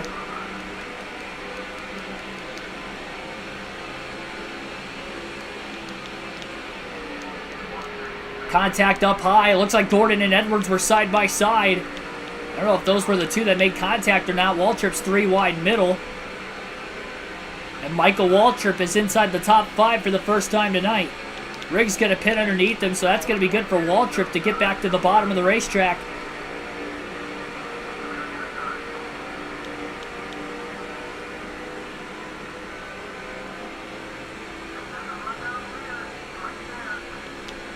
.60 laps to go.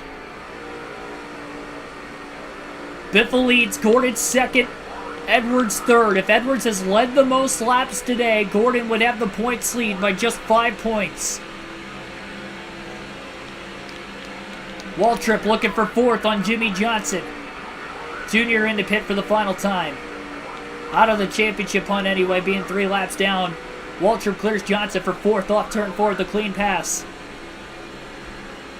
Waltrip 9/10 of a second off the lead in closing.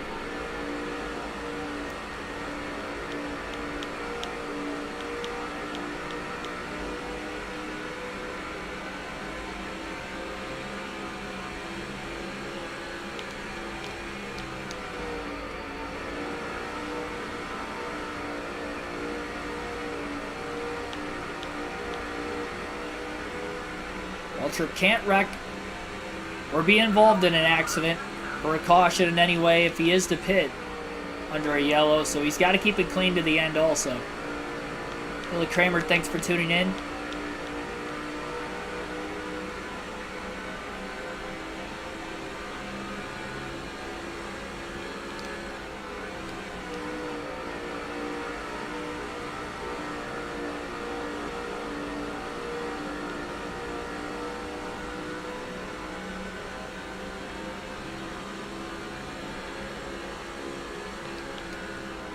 Jeff Gordon's closed in on Biffle for the lead, but he got tight over driving the corner, and here comes Edwards trying to capitalize side by side for the championship lead down the back straightaway with 56 laps to go between Carl Edwards and Jeff Gordon.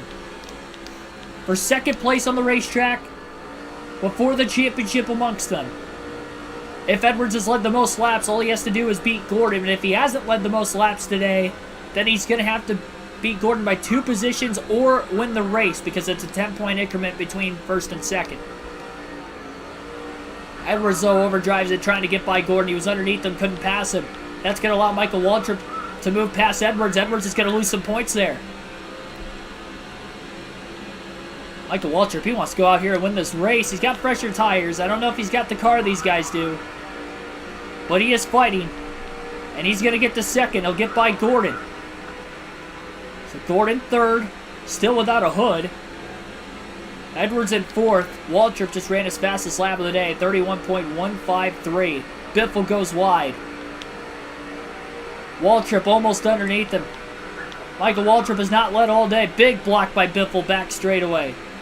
Holds on to the lead. Waltrip widens his arc out. Biffle overruns the corner. And Michael Waltrip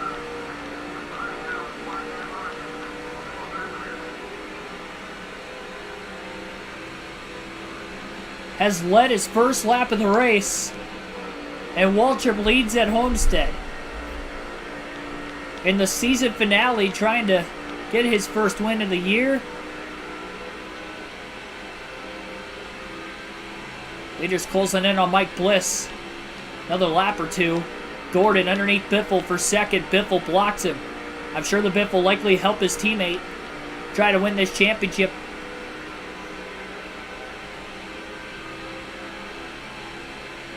Biffle definitely wants to stay in it and try to win as well, though. Here's Mike Bliss in the 0. Waltrip staying really low off turn 2. Clears Bliss back straightaway. The leader's checking up behind him, and Waltrip's pulling away. Gordon gets by Biffle for second. Edwards follows, and he's all over the back bumper of the 24. Edwards to third. Gordon to second.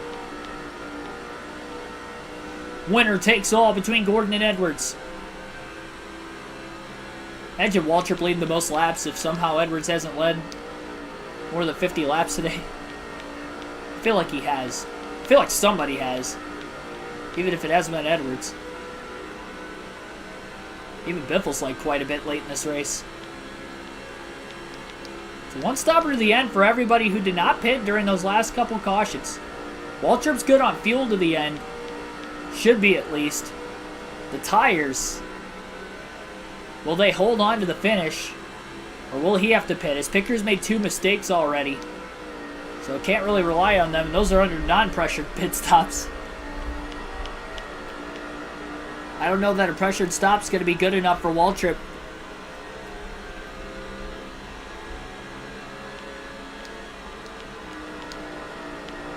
Definitely not going to short pit, I'll tell you that much. Saw that bit Dale Jr.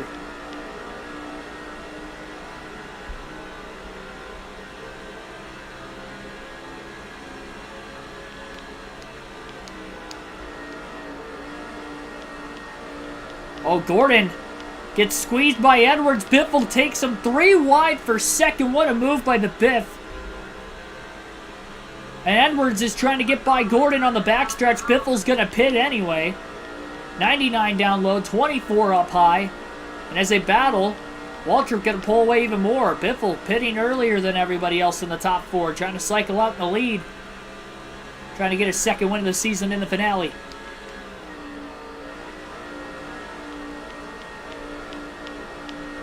Yeah, this is Waltrip. This is not Dale Jr. I figured let's give Waltrip a shot to win. He's the only DEI car in the lead lap. Junior's 3 laps down. We were not going to make up 3 laps in the final 80 laps of the race. It just... Not with the wrecked race car. A not wrecked race car would be one thing, and even that would be almost impossible, but I would still fight it out to the finish, but with the car that's just not even handling properly... Yeah, I figured this would be the more entertaining finish. And plus, we get to see the championship battle between Edwards and Gordon on top of it. It looks like Gordon's going to pit this time for third. So Gordon pits. Edwards stays out a lap longer. That could be the difference in maybe Gordon cycling out in front of the 99 of Edwards. When will Carl Edwards pit? 47 laps to go. Can Waltrip's tires be managed to the end of this race?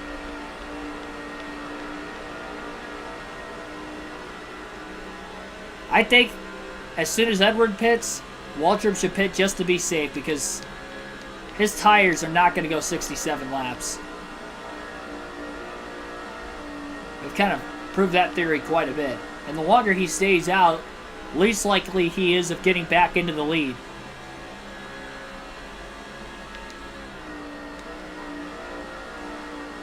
Edwards came in a lap after Gordon. Biffle pitted 2 laps before Gordon and 3 laps before Edwards. Waltrip will pit from the lead this time. He'll take the access road.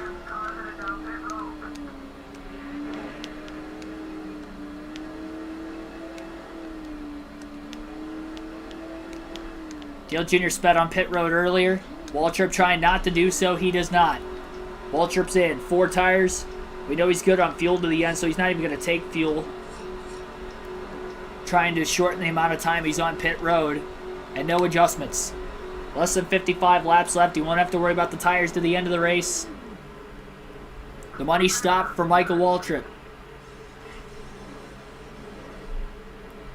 Pickers made 2 mistakes late in this race already. Under caution pit stops, but what about this last pit stop under green?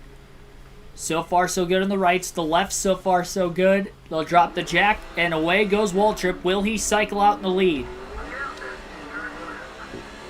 So Kyle Busch was able to lead for the first time today.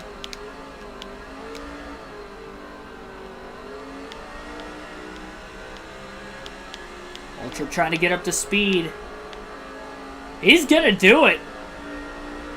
Pitting later than the other 3 cars he was battling with. Michael Waltrip's gonna be the leader at Homestead. What a pit stop by the 15 crew. Didn't take fuel, so that might have quickened it just a bit. Didn't have to wait to top it off because we knew he was good to the end on fuel with pitting under the cautions.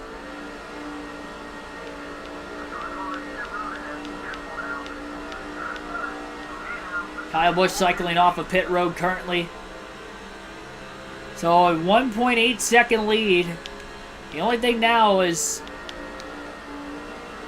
there enough speed in those cars following the last adjustments under the last stop to potentially catch Michael Waltrip in the late going and win this one?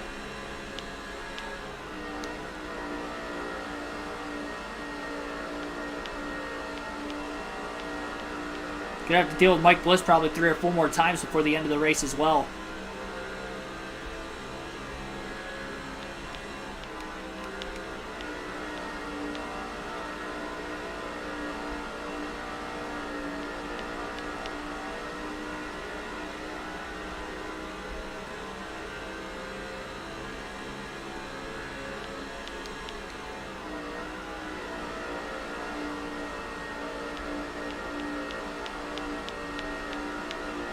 Here's one of those times with Mike Bliss.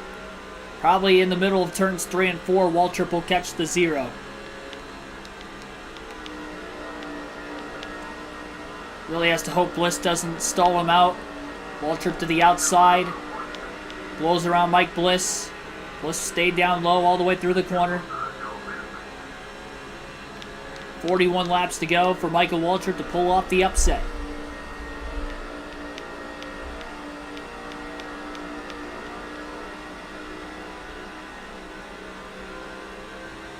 A championship battle between Jeff Gordon and Carl Edwards coming down to the wire in the final laps of the final race of the season. 10 points between them coming into the race tonight. They've both led laps. If Edwards has led the most, all he has to do is beat Jeff Gordon. If he has not led the most, he's going to have to beat him by 2 positions, or he's going to have to win. Then Gordon could finish second, and Edwards would still get the tiebreaker in the title with the most wins of the chase, because each Edwards and Gordon have 1 win in the chase so far through the first 9. So it'll be the second for Edwards. Season total, Edwards also has more wins than Jeff Gordon, with Gordon having 3, Edwards with 6. 39 laps to go, though, for Michael Waltrip, just really hoping it stays green to the end. No guarantees the way this race is gone. A lot more cautions in this Cup race than what we saw in the Truck and the Busch Series, and that has definitely hindered Dale Jr.'s shot at winning the title.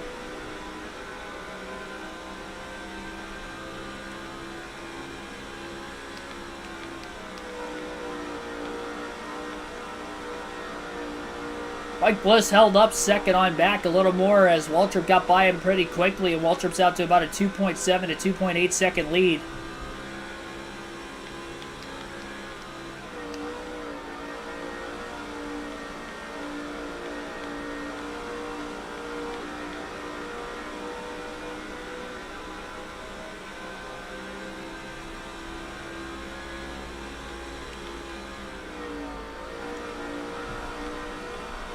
This is an unfortunate way, though, to seal the deal in our Do It for Dale Series Championship, though. Not going to be able to get Dale Jr. a Cup title. Miraculous comebacks in the Truck and Busch Series. And you know, the big culprit in the chase, obviously tonight has not gone well for Dale Jr. He had a lot of pressure on him. Tried to be a little too aggressive on the strategy call with staying out just a lap too long at the very beginning of this race on that opening fuel and tire step. Got a bit sideways on almost 60 lap older tires. Not older, but just old tires in general. In the middle of green flag pit stops, should have been one of the first to pit road. And that would have never happened. Who knows, maybe he'd have a shot at the title still. That would have changed the whole complexion of the race, because once we had that first caution, we've just been having cautions all night long. That might have been the longest green flag run to start the race of about 57, 58 laps or so, give or take.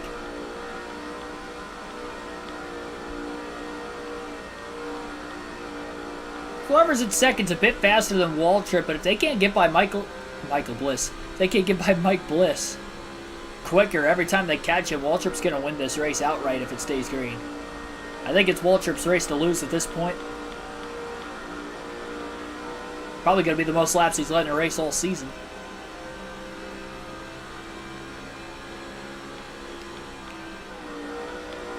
Can't remember how many top 10s he's had. He's only had a few.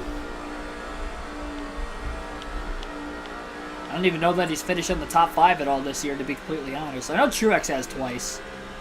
Truex had a runner-up at Charlotte in the chase. I think he had a top 5 at Richmond also in the regular season finale.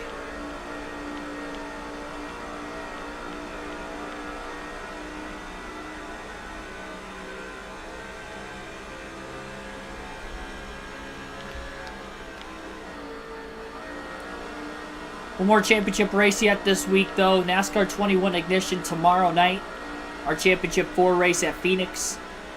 And that race will start at 6 p.m. Eastern Standard Time. So tune in for that. And then we'll try to redeem ourselves in our NASCAR 06 custom schedule season. We still have one more season NASCAR 06 to try to win a title in the Cup Series in this game. We'll still run the Busch and Truck Series as well. Trying to win both of them there. These EA Sports games, I've only won 2 of the 5 championships in the Cup Series so far. We're taking the L tonight. I did finish better than both the NASCAR Thunder 04. Well, then again, I might not. I think I finished 6th in points in the second season. What's coming off the wall? I don't know why he was crowding Waltrip into turn 3 there. Waltrip gets around him, but not as cleanly as he wanted to. Caused Waltrip to have not so great of a corner. Looks like further back there are 2 cars that are battling for second. Just can't tell who they are exactly. 31 laps to go.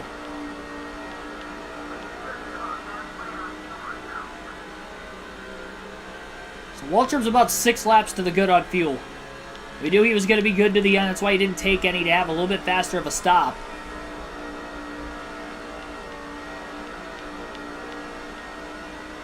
.30 to go. 2-second lead. Second place got by Mike Bliss pretty quickly that last time. Didn't lose any time.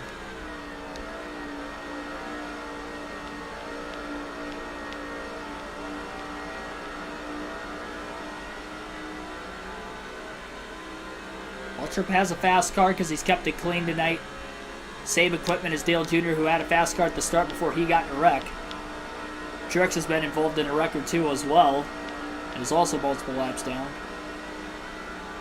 Waltrip was 1 lap down at one point. Got his lap back, got a quick caution. Had fresher tires on the last two restarts, and propelled himself to the lead. Had a fast green flag stop, which allowed him to pull away a little bit, even after pitting a few laps after everybody else that he was battling for the win with. Carl Edwards, Jeff Gordon, Greg Biffle.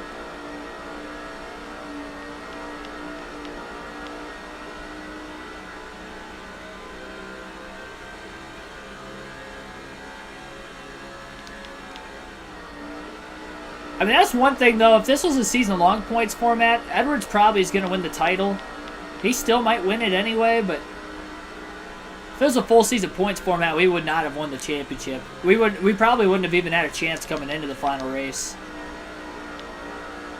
I did not have a good chase, and that was with the reset. I just got beat. I had too many bad races. I think I would have only finished 5 or 6 races in the top 10 in the chase after tonight, out of the 10.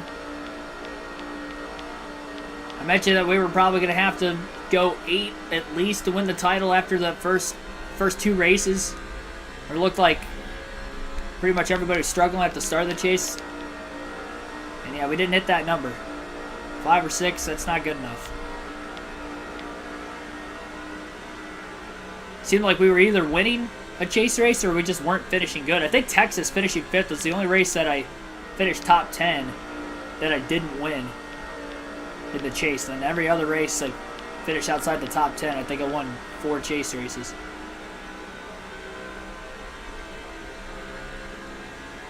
Including the last race at Phoenix. So DEI trying to win each of the last 2 races of the year. Only Dale Jr. has won for DEI in the 15 races he has won this season.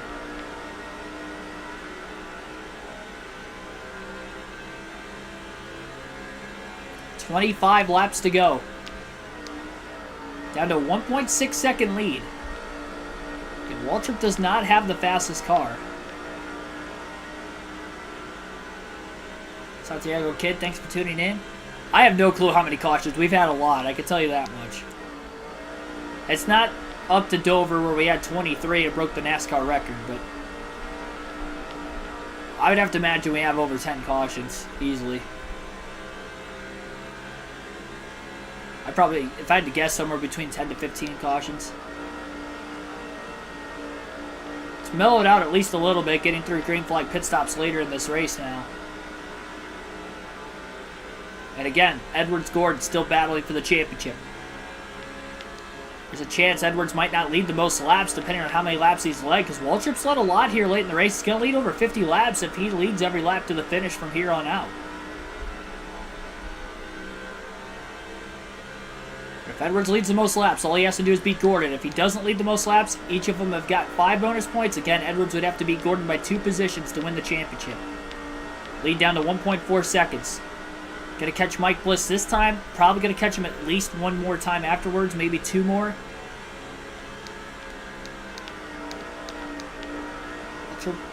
Hadn't slowed up too much the first 2 times on this final tire stint of the race, getting by Bliss, although Bliss squeezed him the last time. This time, Bliss is going to give Waltrip plenty of room. Waltrip drives it in deep anyway to get by him.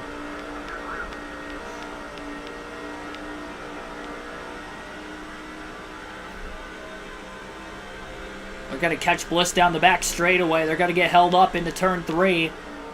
Looks like it, at least.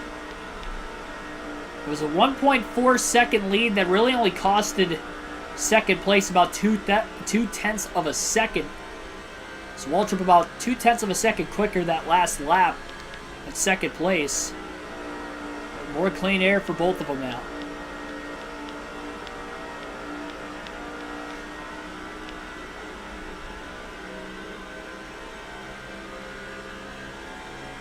No, I'm not switching back to Dale Jr.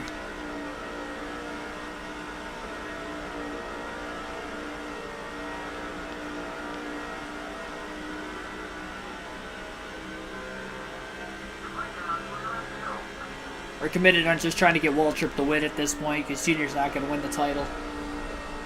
3 laps down, outside the top 30.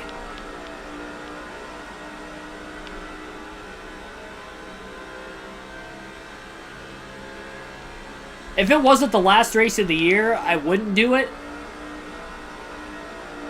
Because there's still positions to be gained for Dale Jr. at 3 laps down.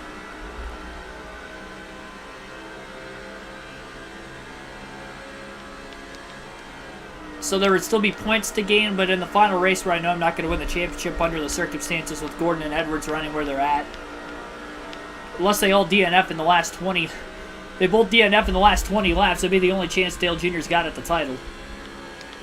Then he'd have to hope that being enough positions ahead of him where he's at right now, 3 laps down, would be enough to win it.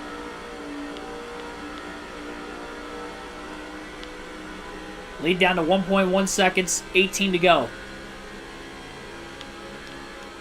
Trade fan, thanks for tuning in.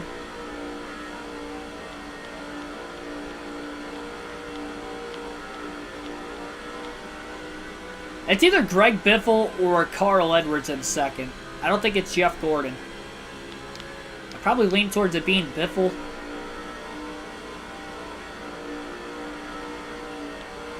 Didn't wreck Gordon at Talladega, probably wouldn't be like. Well, I don't know about that.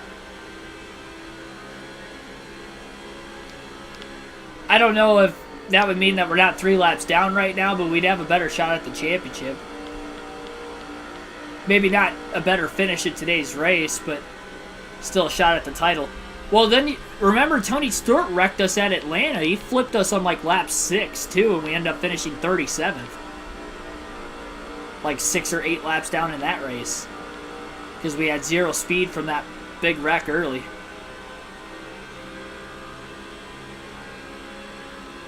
So, I mean, really, the combination of both of those races, I mean, that's enough for Dale Jr. to not have a great shot at the win. Plus a DNF at Charlotte. Lead down to a half a second, and it is Greg Biffle in the 16 who is closing in. Chaser, who was eliminated from championship contention in the final race, trying to win. We know Biffle's good at Homestead in this era of the Cup Series in the mid-2000s. Trying to get another win here, just like he did in real life in 05. Had 3 wins in a row from 04 through 06 at Homestead was Biffle. He has definitely caught Michael Waltrip, and there's plenty of laps left. Biffle is faster than the 15. 15's just going to have to hope he doesn't get aero loose like Dale Jr. was earlier when Biffle gets close behind him. If he gets close enough to the back bumper, which I'd imagine he probably will. Waltrip going to fight hard to try and win this one. Pushes it a little too hard, though. It turns 1 and 2. He's going to go wide. Greg Biffle closes the gap. Almost got to the inside of Michael Waltrip, but not quite. They're going to be catching Mike Bliss in another lap or 2. Biffle a bit lower than Waltrip in the corner. So Waltrip did get aero loose from the 16 that time. Door to door at the line. Biffle leads that lap. Waltrip Biffle going for the win at Homestead. Biffle to the lead.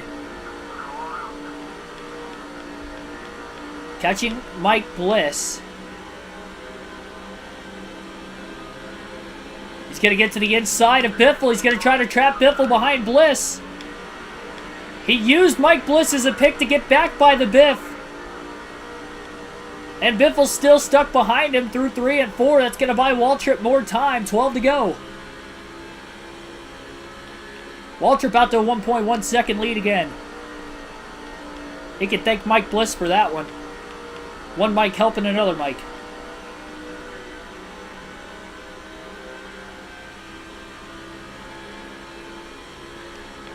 Waltrip does not have the car. I think Biffle's really proved the second half of the race. He's probably got the fastest car in the field. 11 more laps to try to run down the 15. Then may catch Mike Bliss one more time. Not guaranteeing it, but there is a chance they catch him.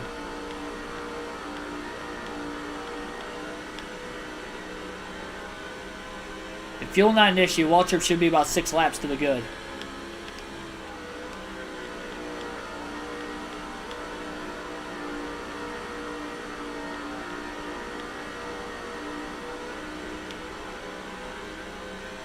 That's about the only thing Waltrip had for the 16 after Biffle passed him. He does not have the speed. Biffle's about a 10th or 2 faster a lap. Even when Waltrip hits his marks, all the way through the bottom in 1 and 2, Biffle picked up another half 10th to a 10th that corner alone.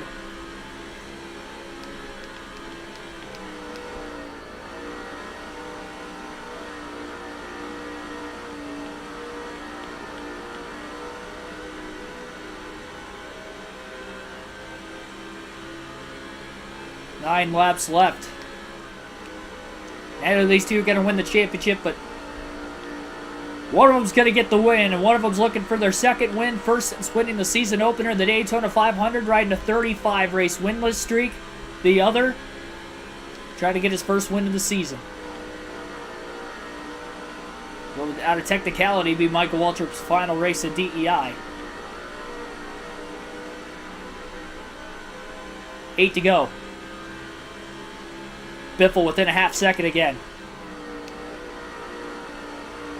Nope, we're finishing the ignition season tomorrow night. 6 p.m. Eastern Standard Start Time, Championship 4 at Phoenix.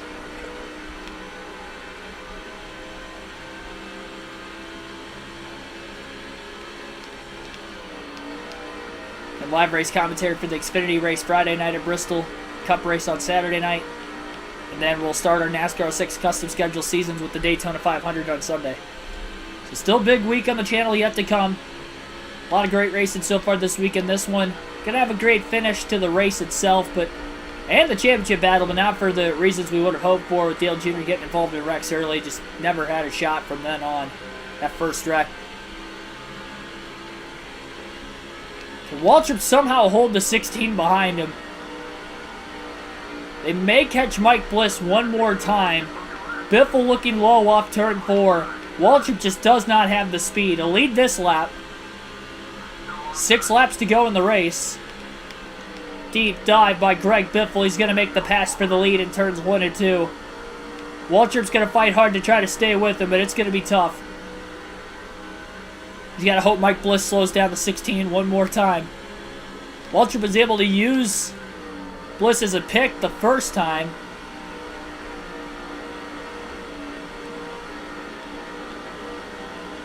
Five laps to go at the line. Greg Biffle leads the Ford 400. Michael Waltrip looking extremely low.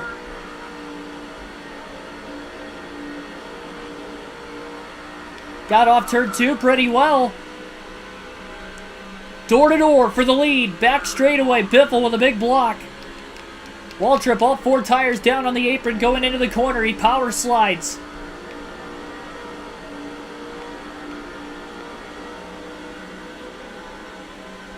Pushing it really hard. Mike Bliss is the next lap car up ahead. I think the leaders are going to catch him. Biffle went wide. Waltrip doesn't have the car, but he is battling hard. Side by side, back straightaway. Couldn't quite clear him off turn 2 that time, and into 3 and 4 they go. 3 to go this time by. Waltrip slides in front of Biffle. Biffle with the crossover. Here's Mike Bliss in the 0. Biffle's going to try to trap Waltrip behind Bliss. Waltrip goes up the middle, 3 wide. They both get around Bliss. Biffle tried to do the same thing to Waltrip that Waltrip did to Biffle about 10 laps ago. Now they'll definitely not catch Bliss again. 2.5 laps left in the season finale. No championship on the line here, but a lot of bragging rights as Waltrip trying to get his first win of the year. Biffle has the car, but Waltrip clears him off turn 4. 2 to go. Biffle with the crossover to the bottom. Waltrip couldn't quite get down there. 16 is just too good. Waltrip is outmanned right now. Not going to catch any more lap cars either. It's 1-on-1 to the finish. Waltrip, all 4 tires down on the apron. Goes to the bottom. Little contact. White flag in the air, 1 lap to go. Waltrip has to get a last lap pass for the win. Pushes hard through 1 and 2. Trying to find a way underneath Biffle off the exit of turn 2. Back straightaway. Right rear starting to wear out quite a bit. He's going to push it hard into the corner. The car's been pushed to its edge. Final chance for Waltrip to get by Biffle. Slide job move. He clears Biffle. He goes wide. Off the exit of turn 4. Biffle can't get there. Waltrip with a block. Michael Waltrip is going to win at Homestead. Last lap pass in the season finale. Waltrip has beat Biffle at Homestead. An upset in the final race of the season. Pulled off the slide job, got it to stick on older tires there on the final corner, and Biffle couldn't get the crossover. Waltrip blocked him on the front straightaway. How about that? At least we have a feel-good story to end it. We didn't get the title with Dale Jr. this season, but we got Michael Waltrip a win at Homestead on a non-super speedway. Michael Waltrip's a Cup winner. From a lap down at one point in the race, too. Had a timely caution. He got the lap back on a restart. Played the right strategy cards with those late cautions to get back into it. And we don't even know who won the championship yet. That's the big thing here, and it looks like Carl Edwards is going to be your 2005 Cup Series champion with a 5th place finish tonight. Even if he didn't get the most laps led, he beat Gordon by more than 2 spots. So Carl Edwards is going to be your champion in 2005 as a rookie. Unbelievable.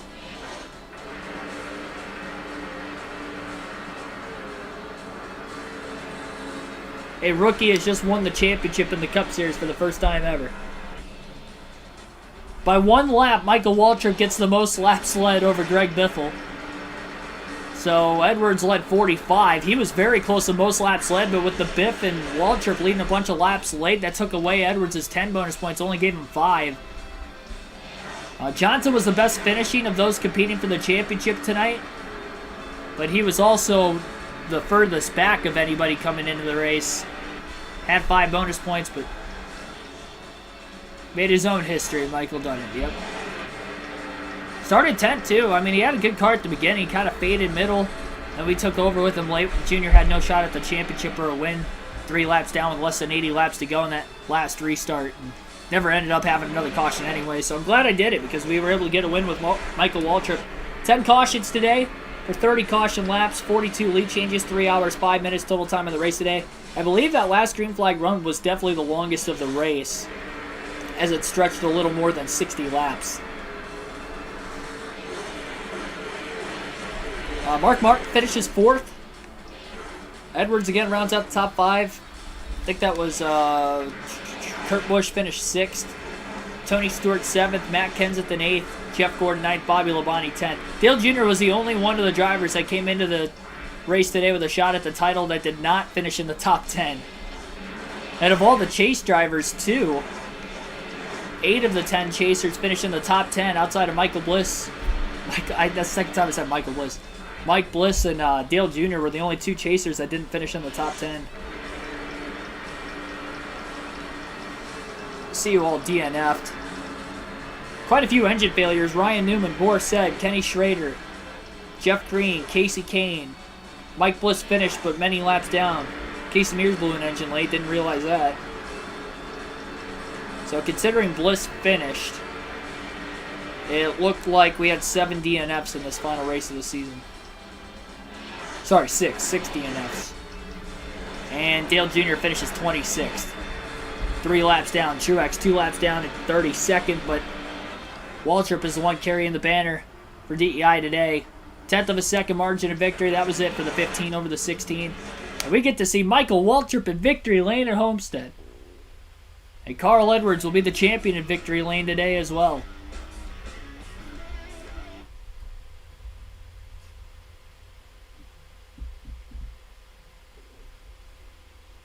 Well, it goes to show if I kept the car clean, we would have had the same car Waltrip had at the end there.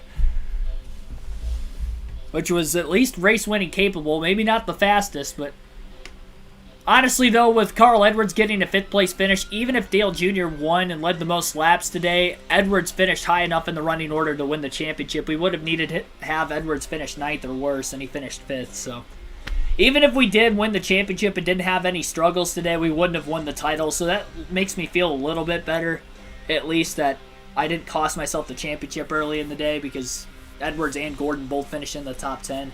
Gordon would have had to finish 11th or worse. Edwards would have had to finish 9th or worse coming into the day, even if they didn't lead any laps. They both led laps and finished 5th and 9th, so they both would have beaten me anyway.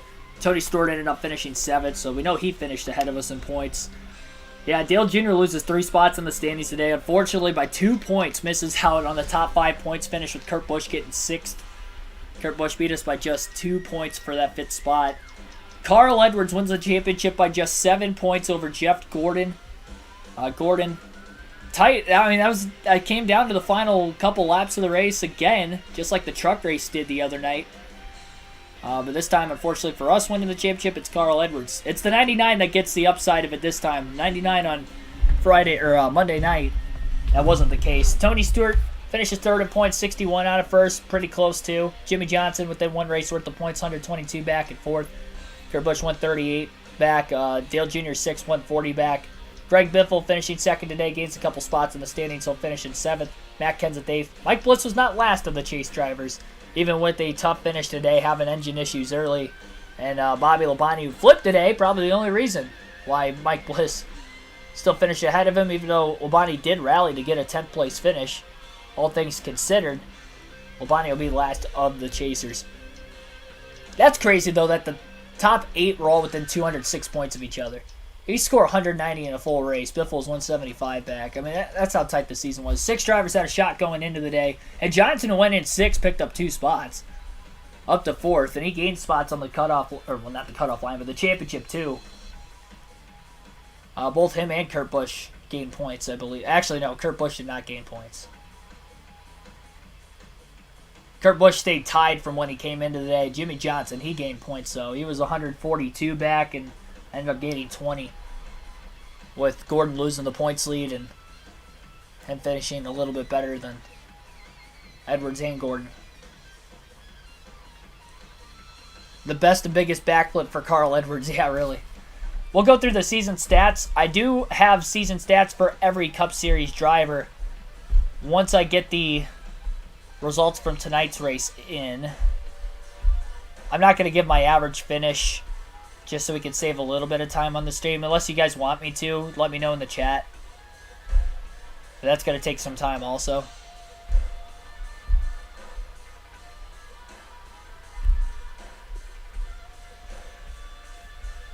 Alrighty. Jeff Gordon had a top 10. I was keeping track of chase stats for the chase drivers as well as race stats for every race, regular season and playoffs. And I was keeping track of even the non-chasers in the chase as well, just out of curiosity. So I pretty much have like everybody's stats in this season. I went all out for this season. Colton Hurley, thanks for tuning in. Something I wish they never messed with. Need to leave Homestead as the last race of the season. Hopefully he comes back someday. Best mile and a half on the circuit, in my opinion. Alrighty. So Kenseth had a top 10. Stewart had a top 10. Carl Edwards, by the way, deserved the championship. He won the regular season championship and won the chase championship by just 7 points. And he won the regular season title by more than 7. So this chase format almost costed Edwards the championship, but he held on. And again, as a rookie. Edwards was a rookie this season.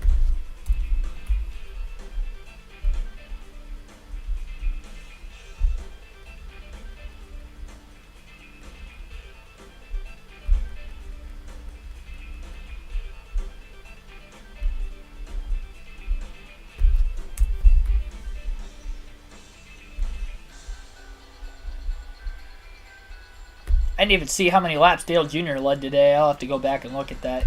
So I was keeping track of the laps led.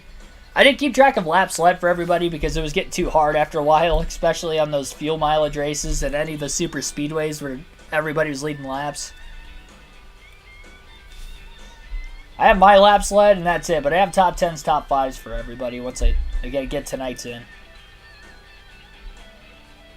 I will be running as Greg Biffle for the 06 custom schedule season, but you guys will get to vote in the community tab on various polls for who I'm going to race as in the truck in the Busch Series.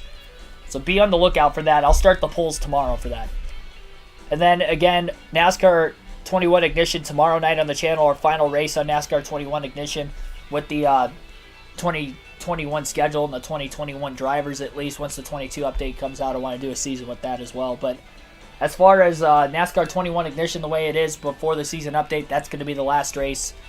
Tomorrow night, 6 p.m. Eastern Standard start time, our Championship 4. I have not won a championship on NASCAR 21 Ignition. I'm 0 for 2 there, so hoping to get the championship tomorrow. Give Kane that title run he never got.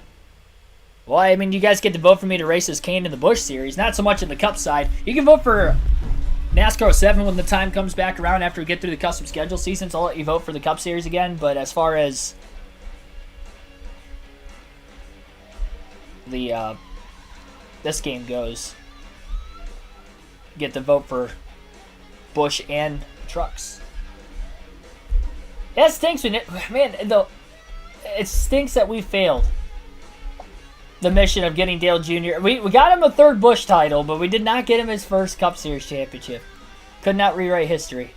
Carl Edwards rewrote history. I did not expect Edwards to have the season he did. And to make the Chase's rookie season is impressive enough. To get 6 wins and a championship and win the regular season championship, I mean, he just dominated the year on consistency. We beat him in wins, but he beat us everywhere else. I think we beat him in top 5s too, but just finishing wrapping stats up.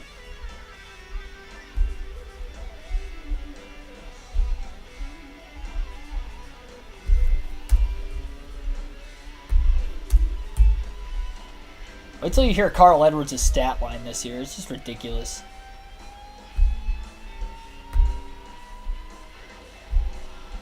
Right. Kenseth at a top 10, Kurt Busch at a top 10.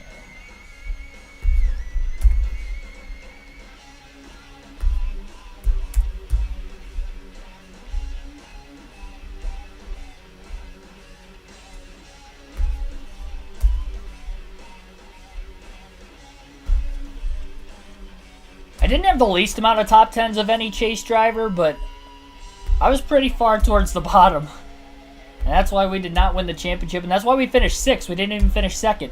We didn't even get a top 5 points finish at the end of it. I think without the Chase reset, we would have probably finished 3rd or 4th in points.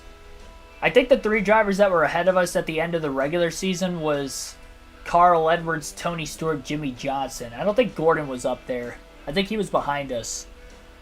So I finished either 3rd or 4th in the regular season title. I think I was 4th.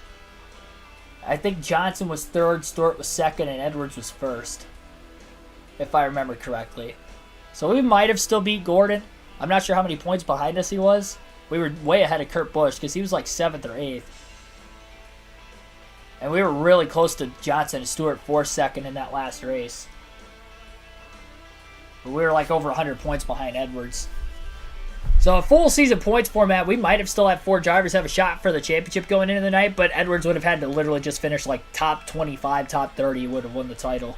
He would have had a pretty comfortable lead, and he finished 5th anyway, so obviously under that format he would have held on tonight too, so would have grown the points lead out actually, because the only guy of those 4 he beat was Jimmy Johnson.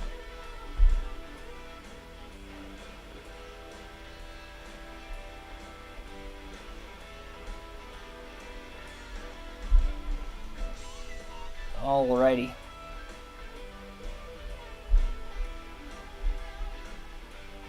Sorry, I keep talking and I'm getting sidetracked and trying to get the stats from tonight. Sorry, making you guys wait a little longer. Mark Martin at a top 5. Have Edwards. Had Biffle.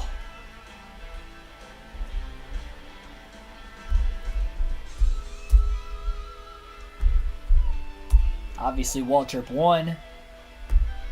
Yeah, that was Michael Waltrip's first top 5 of the season tonight. First win and first top 5. And just his third top 10. But he got a win in the season finale. We'll check out all the drivers outside of the top 10 in points for the Cup Series side. Alright. Jimmy Johnson, and we're good to go.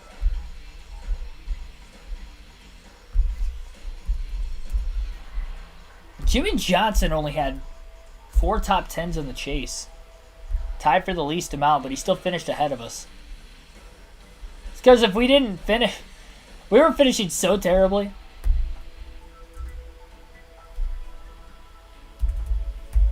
Michael Waltrip won.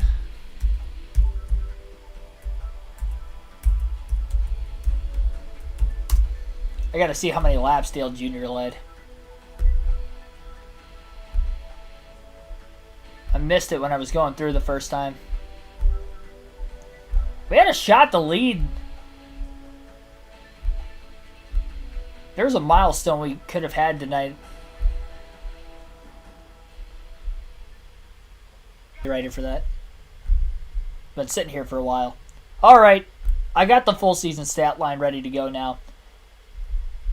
With Michael Waltrip winning tonight's race, the drivers with...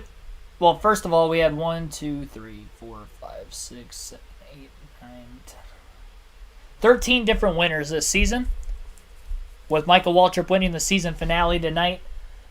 And then 2 different winners in the last 2 races, or last 3 races, because Elliott Sadler had a win, Michael Waltrip had a win, Mike Bliss had a win, John Andretti had a fuel mileage win at Michigan, Kevin Harvick had 1 win earlier in the season.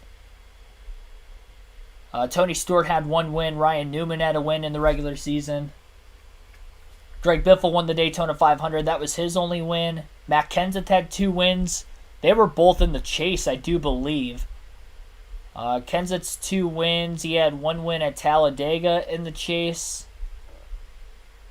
Oh, never mind. He won earlier in the year. And he won the Coke 600. A couple big races for Kenseth. Kurt Busch had 2 wins this season. His were late in the season. He won the second to last race of the regular season at California Speedway. His first win was the Southern 500.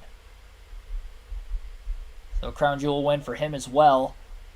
Jeff Gordon had 3 wins this season. Carl Edwards had 6, and then again Dale Jr. had 15, which was the most. Stat line for the chase drivers. So for the chase alone, in the final 10 races, I led 1,319 laps. So, like I said, we were either dominating races in the chase, or I just was not getting good finishes at all. After tonight's, I had a 15.6 average finish coming into the night in the chase races through the first 9, but that's not factoring tonight. That average finish would have definitely went down with finishing 33rd. I would not doubt that the average finish is probably somewhere around a 16, 17, or an 18 even. Point whatever, but 4 wins in the chase for Dale Jr., most of any driver. Casey Kane, Elliott Sadler, the only 2 non-chasers to win in the chase itself. As far as top 10s go, Jeff Gordon had the most top 10s of any chase driver with 8. Second most was Edwards with 7. Coincidentally, those 2 guys finished first and second within 7 points of each other. Edwards, the difference is that he had actually the same amount of top 5s as Jeff Gordon, 1 more win. So, looking off of this stat line, you would think Jeff Gordon would have won the chase and won his 5th championship because he had 1 more top 10 than Edwards. And they had the same amount of top 5s. They each had 1 win. I think, honestly, the difference maker was Carl Edwards having the number 1 seed and Jeff Gordon not having the number 1 seed. Edwards had the number 1 seed, so he had a bigger points lead than Jeff Gordon. Gordon finished better than Edwards in the final 10 races. So it goes to show, even under this format, the regular season does matter. Because if Carl Edwards didn't do what he did in the regular season, he did not do enough in the chase alone to win the championship. But because he was the number 1 seed and Gordon was a little bit further back, even though Gordon had a better stat line in the final 10 races, better average finish, more top 10s, more top 5s, 1 win apiece, Gordon still loses the title by 7 points. We did have the most top 5s of any chase driver with 5. Again, the next closest were Gordon and Edwards with 4. Johnson had 3.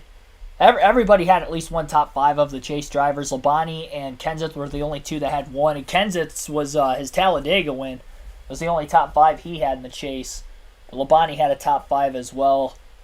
Can't remember where at, but he did. Least amount of top 10s of the chase drivers was Jimmy Johnson and Bobby Labonte with 4. Surprised Johnson finished as high as he did. Again, what he did in the regular season at least helped him get a 4th place finish in the points. He had a higher seed.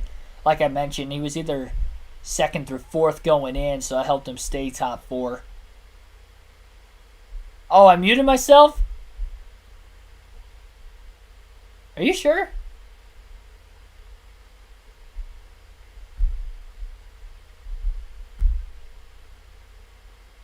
Yeah, I didn't mute myself. That's the 2nd time somebody's mentioned that recently. No, I didn't mute myself. I just checked OBS. Let me know in the comment section if you guys can hear me. Dark Crypto says he can hear me. Let me know if you guys can hear me.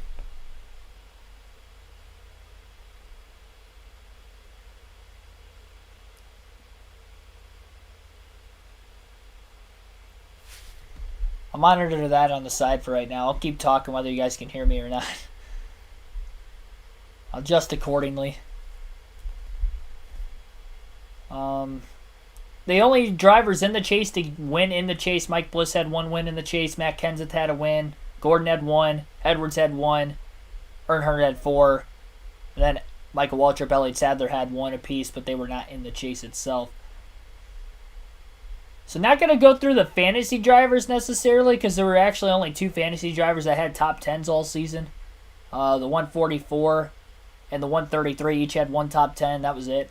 But no other fantasy drivers had top 10s. So kind of a rare occasion for them to finish good in the Cup Series. I'll go from the bottom up. This is based off of just when they got their first top 10 of the season is when I started keeping track of top 5s, top 10s for them. So Jeff Green was the last driver to get, outside of the fantasy drivers at least, the last driver to get any top 10s this season. Jeff Green finishes with 3 top 10s, no top 5s, no wins. Jeff Burt finishes with 2 top 5s, 2 top 10s, no wins. The 133, as I mentioned, had a win, as well as the 144.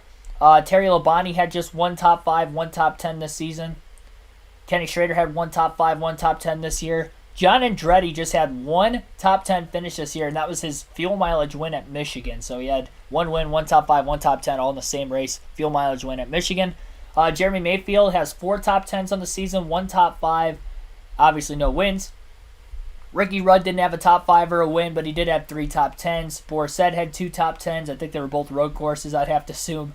No wins, no top 5s for Said. Joe Nemechek, no wins, 1 top 5, 2 top 10s. Casey Mears, 1 top 5, 2 top 10s.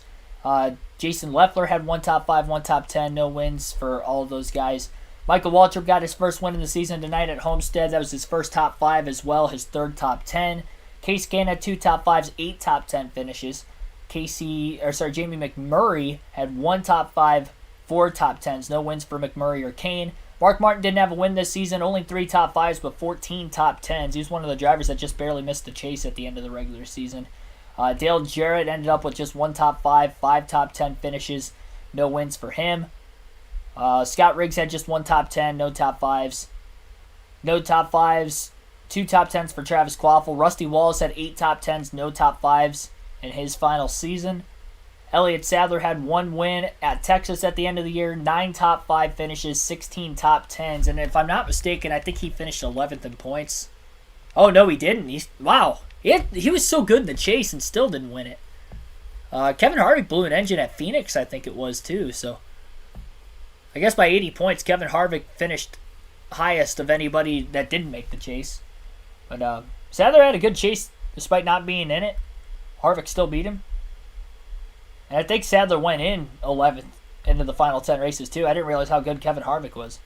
Okay, you guys can't hear me. Okay, good. Alrighty. Martin Truex Jr. had 2 top 5s, 6 top 10s, no wins. Jeff Gordon, we mentioned 3 wins. 17 top 5s, 22 top 10s for Jeff Gordon. Great season there. Kurt Busch had 2 wins, 10 top 5s, 21 top 10s. Mike Bliss, get this, Mike Bliss made the chase, finished 9th in points. He was 7th at the end of the regular season. He had 1 win, which was his first career win. He had 10 top 5 finishes. Mike Bliss had double-digit top 5 finishes this season. Guess how many top 10s he had? He had 24 top 10s. It was tied for second most. That's why he's so consistent in the regular season and got into the chase to begin with. Brian Vickers had 1 top 5, 7 top 10 finishes, no wins. Kevin Harvick had 1 win early in the year, 9 top 5s, 19 top 10s. Again, finished 11th in points. Ryan Newman blew an engine here tonight. Had 1 win, 7 top 5s, 17 top 10s this season. I'll save him for last because he was the champion. But Bobby Labonte ends up finishing finishes with 6 top 5s, 17 top 10s.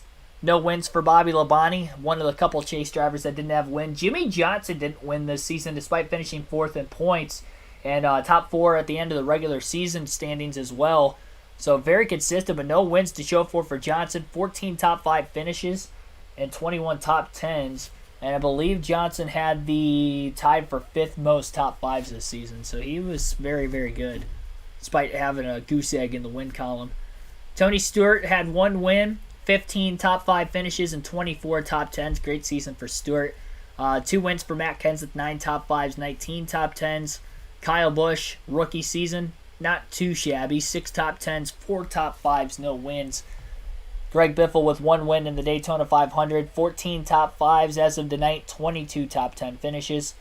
And our driver Dale Jr. ended up with 15 wins, 21 top 5s, 22 top 10s. So you can definitely tell there's a lot of inconsistency there considering we had that many wins but only 7 more top 10s than wins.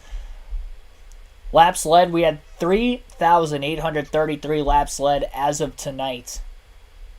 So I had a chance coming into the night. If I would have dominated this race, led almost 200 laps, that I could have hit 4,000 laps led, which I think only Cale Yarborough's done, if I'm not mistaken. Cale Yarborough or Richard Petty, I believe, are the only 2 drivers that ever lead 4,000 laps in a season. I had a shot at that tonight, but didn't get it. Average finish was 13 coming into the race today. Probably dropped with a 33rd place finish. Might have been somewhere in the 14s. But not bad by any means. Carl Edwards, your series champion. 6 wins in his rookie season. So he's the Rookie of the Year and the NASCAR Nextel Cup Series champion. Had 6 wins, 17 top 5 finishes, 28 top 10s for Carl Edwards. Rookie. Got 28 top 10s. Most top 10s of any driver. The next closest was Mike Bliss and Tony Stewart with 24. He had 4 more top 10s than the next closest driver. And he had the most top 5s of anybody except for me. But I also had 15 wins, so that's kind of really the only reason I had more top 5s than Edwards. What a dominant season from Carl Edwards. Regular season champion, playoff champ. And yeah, that is pretty much it. Outside of my average finish, I've given you guys all the stats. Every driver so far this season. So glad he stuck it out to the finish. As far as the point standings go, outside the top 10, again, Harvick 11th, Sadler 12th, Ryan Newman 13th, Kyle Busch 14th, Mark Martin 15th. Then Mayfield, Rusty Wallace in his final season ends up 17th. He'll have another shot, though, technically. Well, he can't make the chase in his final season because we're running a full season points format with the custom schedule, but Dale Jarrett 20th. Martin Truex Jr. had some good finishes late this season, but he also had some really bad finishes. I think he was like 16th or 17th when the chase started after he had a top 5 in the regular season finale at Richmond, but he lost like 5 or 6 spots in those last 10 races, ended up finishing 21st in his rookie season. They had some bright spots in his rookie year. Followed by McMurray, Rudd, Michael Waltrip with his win tonight. That propels him to 25th in points. Considering Jeff Burton, if I remember correctly, DNF'd. Might have been behind Quaffle. I mean, it's possible we could have been behind both Quaffle and Burton in points tonight. Could have gained Waltrip 2 more spots in the final race. Let's see who finished last. So of all the full-time drivers, and the pretty much 41 drivers that started every race, and we had just 2 fantasy drivers in every race that would not have started every race, Scott Wimmer was last in points this year. in his second season.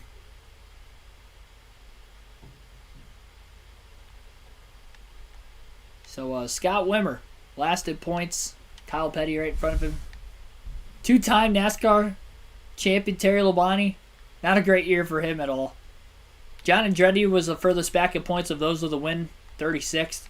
I think everybody else that won a race this season, well, Waltrip was 25th. So outside of Waltrip and Andretti, everybody that got a win, I believe, was top 15 in points. Actually, they were top 12 in points. And the only two chasers not to win was Labonte and Johnson. Bobby Labonte, that is. One Labonte had a good season, the other one had a terrible season. As far as consistency goes. Major Vlogs of Gaming, thanks for tuning in right at the end of the stream here. And thanks for everybody watching all season long. It was fun despite not getting the championship at the end. We had some classic moments throughout the NASCAR 06 gameplay. Not only for the Do It For Dale series, but the Truck Series, Xfinity Series season, or Busch Series in this case. We won the Busch Series title.